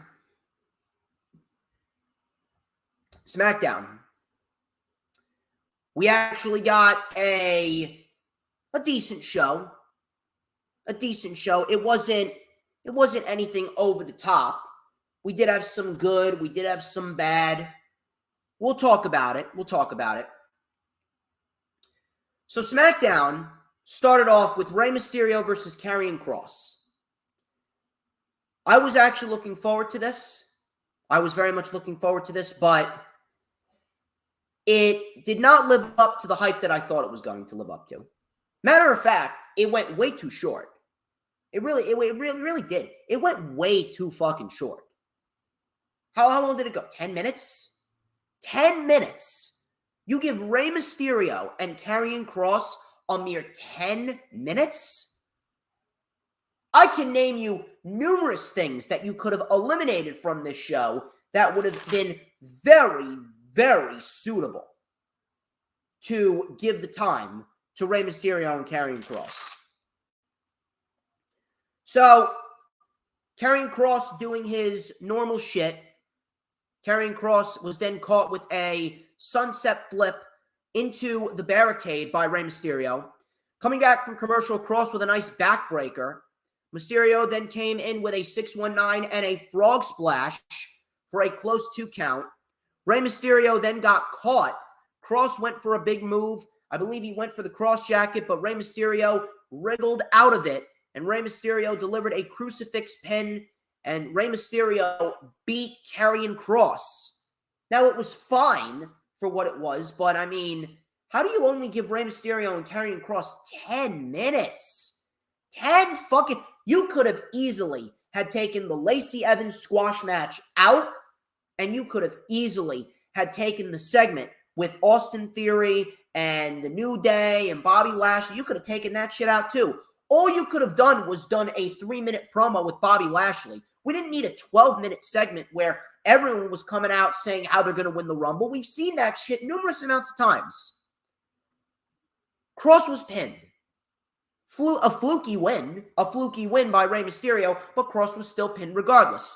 Why is Kross already losing to Rey Mysterio? Why is Rey the first person to beat Kross since his return? Why is Rey Mysterio, of all people, who sure as hell doesn't need the fucking win, why is Rey pinning Kross clean? Now, the match with Drew McIntyre was a different story. The match with Drew McIntyre, that was a steel cage match. Kross was not pinned. Kross did not technically lose. he lost via a technicality because Drew escaped the cage, and that protected Cross in defeat. But Cross getting pinned here, I'm sorry. That is a huge no-no. That is a huge no-no. Absolutely fucking not. Absolutely fucking not. We do not need that shit. That shit should not be in any way, shape, or form a thing on WWE TV. And you kind of made Karrion Kross look like a bum. You kind of made Karrion Kross look a little bit like a bum. And it makes me wonder, is Vince really back? Is Vince really back? Because if I know Triple H would never allow someone like a Karrion Kross, someone who he puts a lot of fucking faith in, someone who he trusts, someone who he has given the world to in NXT Black and Gold, Triple H would never allow someone like Karrion Kross to lose in a 10-minute lackluster match against Rey Mysterio. Makes me wonder if Vince McMahon really is back in creative and he's the one pitching to creative to, hey, do this and do that. It would not surprise me whatsoever if Vince McMahon pitched to creative to have Rey Mysterio beat Kross here. You know what it honestly reminds me of? It honestly reminds me of when Jeff Hardy beat Karrion Kross all the way back in Kross's debut. Terrible. It's terrible. Don't understand why Kross lost, but I guess we'll have to sit back and wait to find out. I assume that Karrion Kross should ultimately end up winning this match. I assume Kross will get his revenge by eliminating Rey from the Rumble. I'd like to hope that Kross will indeed get the better of Rey, and this feud, it should wrap up by Elimination Chamber. But that was that.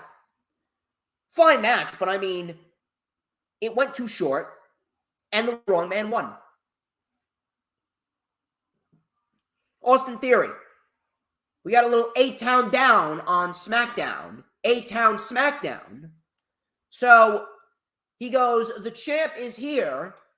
He promised to win the Royal Rumble before the New Day came out. They laughed over the idea of Austin Theory winning the Rumble. They said that one of them will win the Rumble. He then said, when one of us wins, we all win, did Xavier Woods. The Miz then came out. The Miz said he's been competing in Royal Rumbles before Theory hit puberty. Theory then goes, doesn't that just mean you're old? I laughed at that. I thought that was a great comeback by Austin Theory. That was fantastic. So Miz then got into a brawl with the New Day before Lashley came out. He speared Theory. Lashley was then cutting a promo before Lesnar came in and F5'd him. And he said, I'll see you at the Rumble, Bobby. So it looks like we are continuing the Lesnar-Lashley feud with Lesnar and Lashley both in the Royal Rumble. We then had Lacey Evans versus Jasmine Allure. No one gave a shit. Lacey Evans, she got the win with the Cobra Clutch. And Lacey Evans right now is a complete waste of time. A complete waste of time. Sometimes you just got to know when to cut your losses. Really. I don't understand why Lacey Evans still has a job. It's a joke. It honestly is a joke. I understand if you don't want to give up on someone and you want to at least try. I appreciate the effort, but at some point in time, you need to know when enough is enough. You're just beating a dead horse at this rate. I don't give a shit who it is, whether it's Triple H or Vince McMahon. Just let her go. Just release her. You're telling me that Sasha peaked, but yet you continue to pour all this effort into Lacey Evans just for her to fail and fail and fail and fail. Just let her go. Release her. Fire her. She has no value. None. It's a joke. It's a fucking joke. Sheamus and Drew McIntyre. They were supposed to fight Hit Row in the semifinals of the Tag Team Title #1 Contenders match before the Viking Raiders attacked. And the Viking Raiders, they took out the Banger Bros. And then Pierce, he was in the ring. Sheamus and McIntyre forfeited their spot. Said that no one's going to get a free pass to the finals. And they replaced Sheamus and McIntyre with Ricochet and Braun Strowman. Now, I don't understand why Ricochet and Braun Strowman I don't understand why they weren't in the tournament to begin with. I don't understand why Sheamus and Drew McIntyre were in the tournament to start. They already lost. They should have been going into a separate feud with the Viking Raiders. We should have had Braun Strowman and Ricochet in the tournament from the word go. That would have made more sense. That would have flowed a lot better. Plus, Strowman and Ricochet versus the Usos actually sounds like an intriguing match. And if you want to make the Elimination Chamber a big fucking show, you want to make the Elimination Chamber feel important, that's the way to do it. Simple. It's quite simple. But Ricochet and Strowman ended up replacing Sheamus and Drew McIntyre. So Ricochet and Ashante the Adonis mixed it up a little bit. Nice back and forth. Ricochet was then worn down. Ricochet finally got the tag to Strowman. He lit up Adonis. Top Dollar was then sent to the floor. We had a back body drop on Adonis by Strowman. Tope Con Hero by Ricochet on Top Dollar. And then Strowman with the Monster Bomb. And Strowman gets the win. Again, I don't know why they weren't in the tournament to begin with. But better late than never. Strowman and Ricochet, I can see winning the tournament. And I can absolutely see them going on to face off against the Usos at Elimination Chamber. That would be a great match. And that would actually make the Chamber feel more important. So all of a sudden, from there, we had Bray Wyatt's old Follow the Buzzards Wyatt family music hit. And it was revealed, this was fucking great. It was revealed that LA Knight was dressed as Bray Wyatt. Fucking brilliant. LA Knight is fucking brilliant. So he took the shit off, and LA Knight goes, "Let me talk to you. Just like a turd in the punch bowl, The Undertaker came out and interrupted me at Raw 30. So LA Knight, once again, he's fucking hilarious. So he got the crowd to chant, yeah, and he called Wyatt's future torn up. And that is just a fact of life.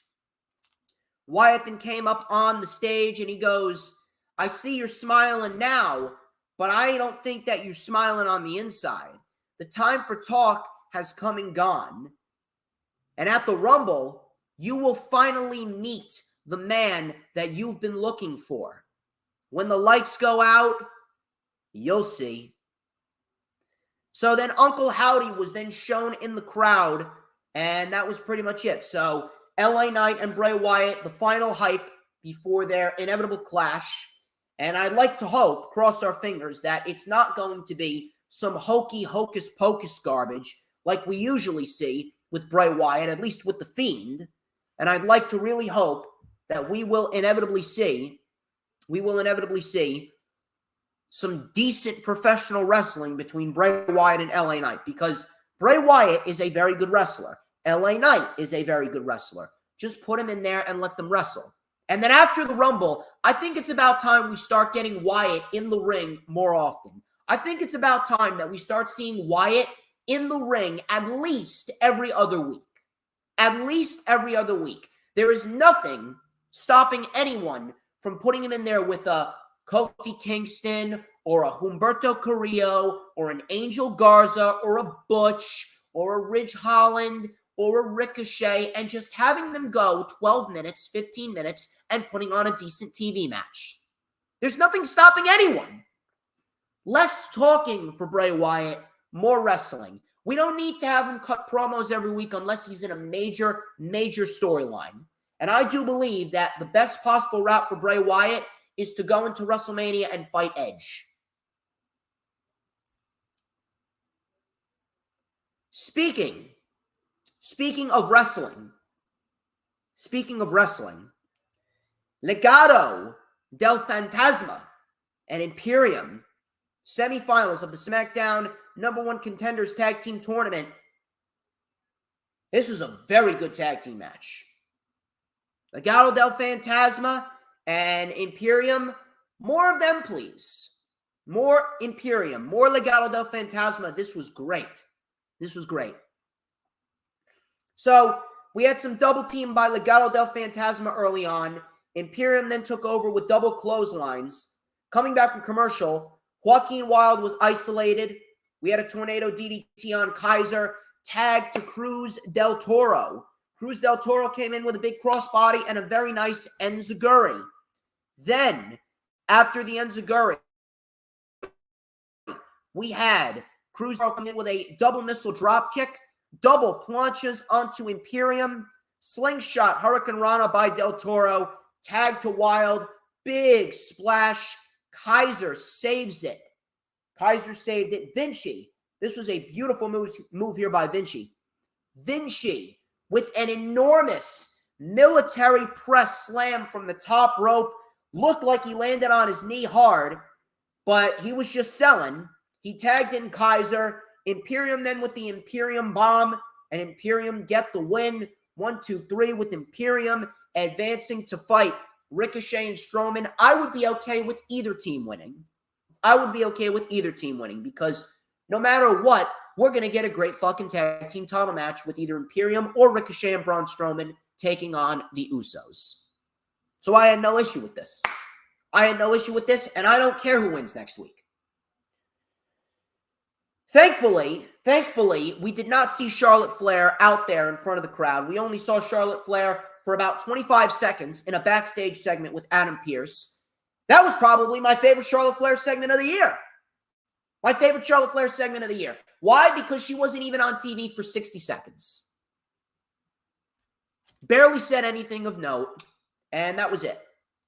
We got Charlotte and Sonya next week for the SmackDown Women's Championship. Who cares? Kevin Owens and Solo Sikoa. This was the main event of SmackDown. Solo and Owens, they went right after each other. And Solo took it to Kevin Owens, sending Kevin Owens right into the barricade. We had a comeback being mounted by Kevin Owens. DDT on Solo. That got a 2. Owens then sent Solo off the middle rope to the floor. Frog Splash connects. It was planted by Kevin Owens. Solo kicked out. Solo was just able to kick out. And we then got a super kick by Solo, super kick by Owens, Samoan drop on Kevin Owens. Owens kicked out. Cannonball, Swanton bomb. Cannonball and a Swanton bomb. But Sami Zayn was able to pull Solo out. So the DQ was caused. The DQ was caused, and then all of a sudden, Solo went for a super kick on Kevin Owens, but Kevin Owens moved, and Solo accidentally ended up super kicking Sami Zayn. All of a sudden, Solo then went for the chair, and he was going to take out Owens for good. Owens fought back. Owens with a pop-up powerbomb to Solo on the announce table, and he threatened to hit Sami Zayn with the chair. He threatened him. Just threw him down. He just threw it down right in front of Sami Zayn, and he stared into the camera saying, Roman Reigns, I'm going to bring everything. Something's going down. Something's going down. Something is going down tonight at the Rumble. I don't know what, but the world will be watching. The world will be watching. Just wait. Just you wait. So, that was SmackDown. A little bit of an show. Again, it's kind of hard to really get invested only because of the fact that the build towards the Rumble has been very lackluster, and the dark cloud of Vince McMahon just looming over everything. It's really become very hard to fully invest my time in what WWE is doing. It really is hard. I'm not even bullshitting you. And I like to believe that some of you can understand that. I'll tell you what was not hard to invest my time into, though. Rampage. Rampage has been very solid. Rampage has been very solid. It hasn't been anything that's going to blow you away, but it's been consistent. And that's all I could ask for. It's consistent. We're getting good wrestling. We're getting some decent promos. We're getting a few storylines that continue from Dynamite. I can't really sit here and tell you that Rampage is a bad show. Could it be better? Yes. But at this stage of the game, Rampage has really gotten back to where it needs to be. It's focused. It's solid. We got good wrestling. We got top stars appearing on the show. We had a couple of storylines with Eddie Kingston and how he wants to understand the House of Black. We've had a little backstage promo between Ruby Soho and Britt Baker. We had Jade Cargill and Red Velvet continuing their storyline. And Jamie Hayter is doing God's work right now. Jamie Hayter could lead a fucking plastic doll to a 4-star match easily. Jamie Hayter is phenomenal.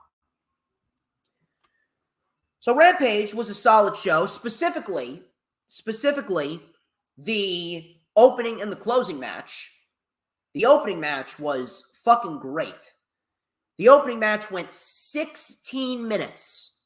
16 minutes, and AEW knows how to start off a show. This was a great match with Adam Page and Wheeler Yuta. So Wheeler Yuta, I'm loving the intensity that Wheeler Yuta's showing. We had some stiff chops. Page then with some stiff elbows and a sliding lariat for 2. Page with a slingshot plancha over the top. Yuta came back with a tope suicida.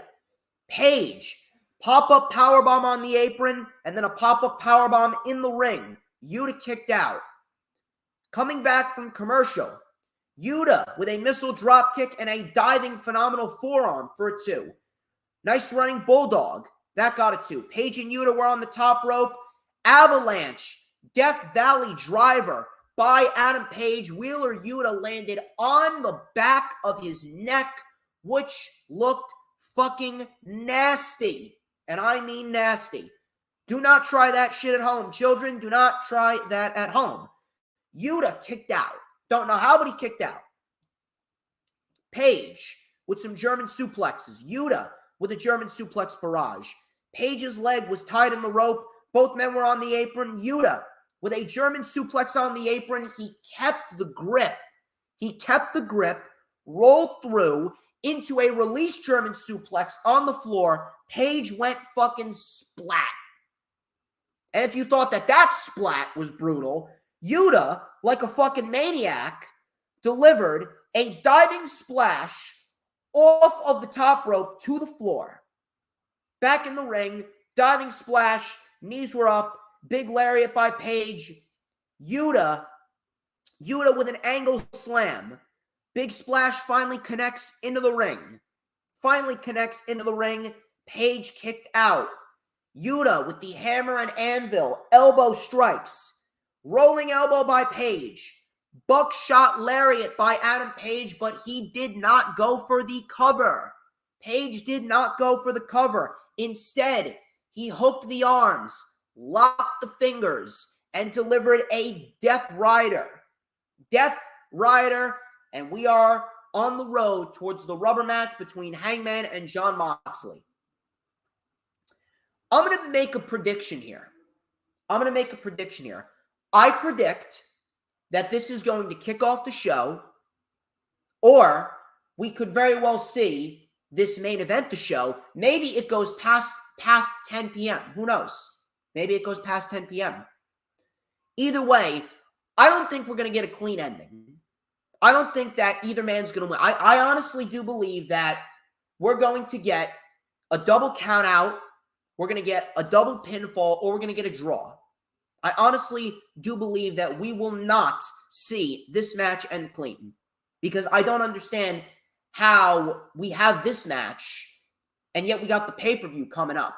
I'm not sure how they continue it to the pay-per-view, but I don't see this match ending clean. I see this match ending in some way, shape, or form like a draw. I see this match ending where neither man is able to beat the other. I honestly do believe that this is going to lead towards the inevitable finale, and it's going to be a Texas death match at Revolution. That's what I would do. That's what I would do personally. But it's going to be very interesting, to say the least. It's going to be something to keep our eyes on, and I'm looking forward to it. And Hangman Page and Wheeler Yuta, they put on a great fucking match.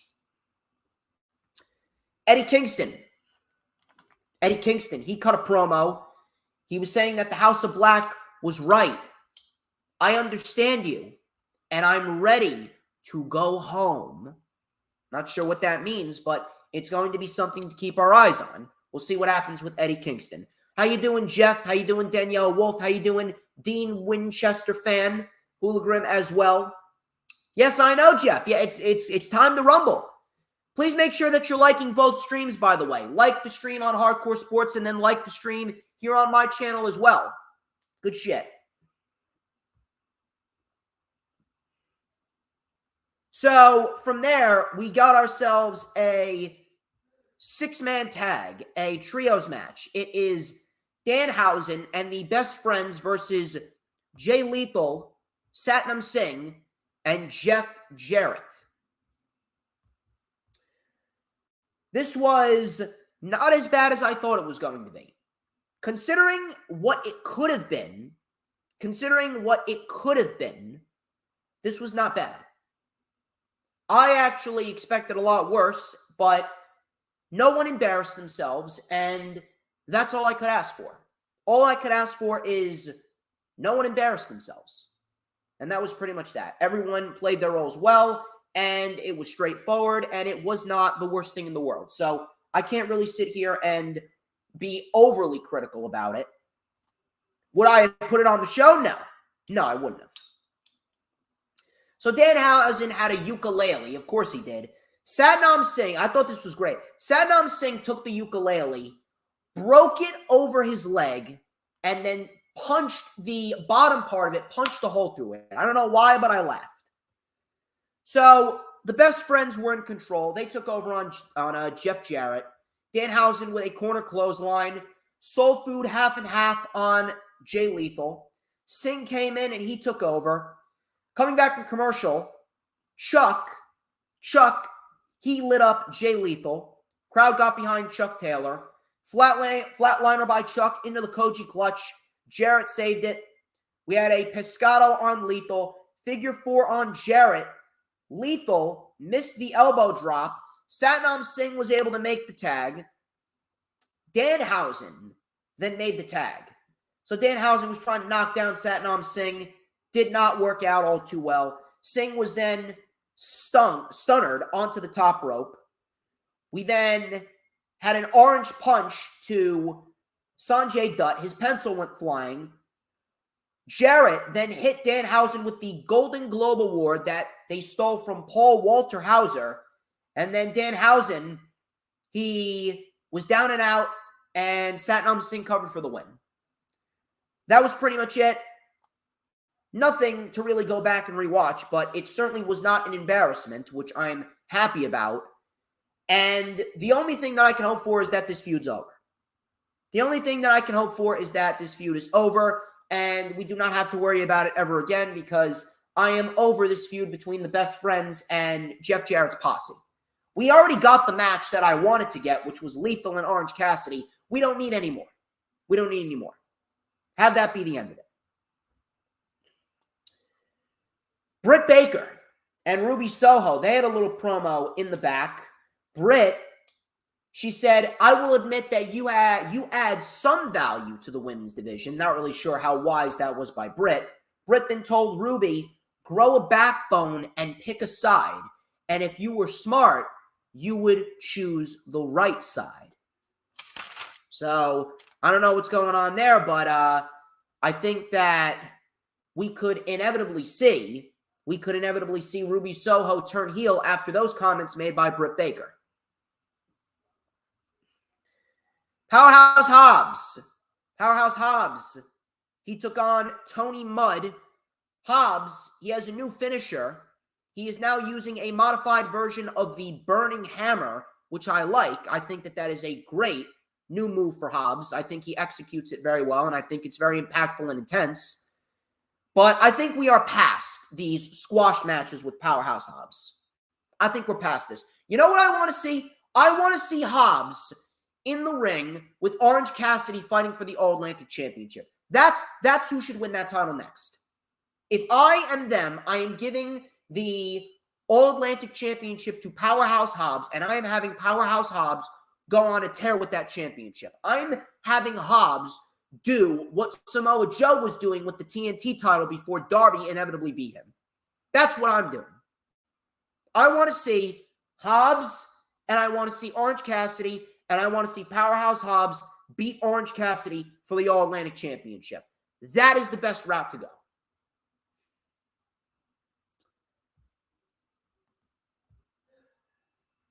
I'll tell you something right here. I'll tell you what was very entertaining. Swerve Strickland is back, and it looks like we could be getting Swerve Strickland versus Dustin Rhodes next week on Rampage, which I have no problem with. So Dustin Rhodes was cutting a promo. Obviously, thoughts and prayers to Dustin Rhodes because his mother did pass away. So Dustin Rhodes said, it's time to get back to my home away from home, here with my work family. All of a sudden, Swerve Strickland came in, and he goes, what's this we have over here? Dustin Rhodes. Let me tell you something. You know, all I see is just another guy looking to take up my spotlight. You're past your prime. Your brother ain't shit, said Swerve Strickland. And don't even get me started on your father. So Dustin, he got pissed, and he got in Swerve's face, and he goes, don't ever mention my father again. So Swerve was telling him, you better step off. And Dustin goes, no, I think you're the one that's got to step off. So, look, if we're going to get Swerve Strickland and Dustin Rhodes on Rampage next week, I got no issue with that. I think that would be a great match. I think that would be a very entertaining match. Main event, Emi Sakura versus Jamie Hayter for the AEW Women's World Title Eliminator match. Now, if Emi Sakura wins, she would get a Women's World Title match with Jamie Hayter. Now, I am not the biggest Emi Sakura fan. I'm not a fan of Emi Sakura at all. I don't really know too much about her. Matter of fact, the last time I saw her, she was not good whatsoever. She was not entertaining at all. But she changed up her attire. She, you know, it's almost like she got a little bit more intense in the ring. And we ended up getting a very good women's match with Jamie Hayter. And a lot of that has to do with Jamie Hayter. I don't think anyone gives a shit about Emi Sakura, but Jamie Hayter right now, if Jamie Hayter is involved, holy shit, Jamie Hayter, she could legitimately bring the best out of anyone. This was very physical. This was hard-hitting. Emi Sakura's chest was actually red. Her chest was fucking red because of what Jamie Hayter was doing to her and how bad she was chopping her. This was probably, in my eyes, the best Emi Sakura match that I think I've ever seen. Not even bullshitting. So, Sakura and Hayter with some stiff chops. No holding back. Sakura then whipped Hayter into the barricade. Coming back from commercial, Sakura's chest, like I said, was fucking red all around. Hayter with an exploder suplex barrage. Running body block in the corner. Hayter delivered the hate breaker. That only got a 2. Sakura with a very, very nice delayed butterfly backbreaker for a 2. Crucifix by Emi Sakura for a 2. big sliding lariat by Hayter. Sakura kicked out. Hayter, then with an elevated cutter off of the top rope. Hayter, she then went up top again. She delivered a very nice moonsault, but she missed. Sakura delivered a tiger bomb. Hayter kicked out. Sakura with a moonsault on Hayter. Hayter kicked out.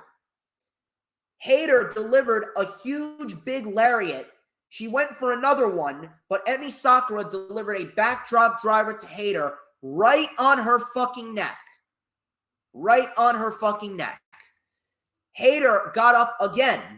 Another attempt at the Haterade. She gets it. She gets the Haterade, and she gets the 1, 2, 3 victory. Again, I am not an Emi Sakura fan, but I mean, I cannot discredit what her and Jamie Hayter did here. This was very, very hard-hitting. It was very intense. It was exactly what a women's wrestling match should be. And you know, some people want to say that the women's division, AEW doesn't care about their women's division. AEW, in the last month, had 3 shows that were main evented by the women. AEW, again, in the last month, had 3 shows that were main evented by the women. Jamie Hayter and Hikaru Shida main evented the Holiday Bash. We had the street fight with Ty and Anna Jay, and then Ruby Soho and Willow Nightingale. That main evented Rampage 2 weeks ago. And then we had the women main eventing this show on Rampage. So they main evented a Dynamite and 2 Rampages. I mean, I don't really know how you can say AEW doesn't care about their women's division when we're getting competitive, hard-hitting physical matches on a weekly basis, and we're getting the women in main events. Seriously, if you're still fucking telling me that they don't care about the women's division, I think you need to see yourself out. I really do think that you need to just take your ass home. You really do. Rampage was very solid. And Dynamite and Rampage, they've hit their stride. And we've been getting some really, really solid fucking stuff this year for AEW. And I'm very, very happy to see that. Very happy to see that. Ladies and gents, through all the technical difficulties and bullshit, again, I apologize about that. That wraps up this edition of the Lightning Flash Update. I hope you guys had a great time. We had a large audience this week for the LFU, and I hope that you guys enjoyed all my takes, all my analytics. Thank you all for joining. Do not forget to like, comment, and subscribe. Check out all the links in the description. Check out everything that went down earlier this week. This was a busy week for the brand. Tomorrow, the rewind for the Royal Rumble 2023 is live at 2 p.m. I will be reviewing everything that goes down tonight. Next Thursday, Earl Cole will be joining me. Earl Cole will be joining me on the channel once again for the rundown for NXT Vengeance Day. That's this coming Thursday at 7:30 p.m. Eastern Time. Next Saturday with the LFU, we got TakeOver Vengeance Day, or just NXT Vengeance Day, because TakeOver's dead. Then next Sunday, we got the rewind for NXT Vengeance Day. And I have plenty more content coming to you guys in February. I got more Eye of the Storm content. I got more shorts coming to you guys. I will be uploading some very good shorts. I will also be doing a rundown and a rewind for the Elimination Chamber show. I'm thinking about covering Battle in the Valley just because we're going to see Mercedes win the IWGP Women's World Championship, but we'll see what happens there. I'll keep you guys updated on it, but February, it's going to be a big month, just like January was a big month. The views that I got surpassed any views that I ever had in the last 6 years. So I think that this was probably the best month for the DJ Storms brand that we've ever had. So thank you guys. You guys are fantastic. Till next time, I'm DJ Storms. This has been the Lightning Flash Update. But before we get out of here, a very, very ultra important question, people.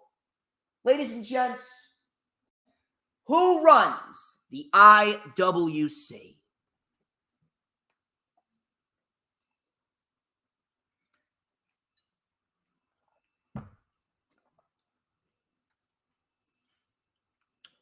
I want to know who runs it.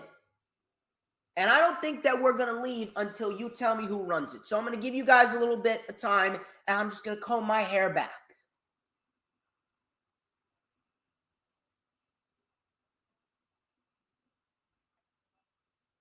I'll tell ya who runs the IWC, even with the cold. I'm going to say it loud. I'm going to say it proud. Yeah. Who but DJ motherfucking Storms? And don't you ever forget it, baby.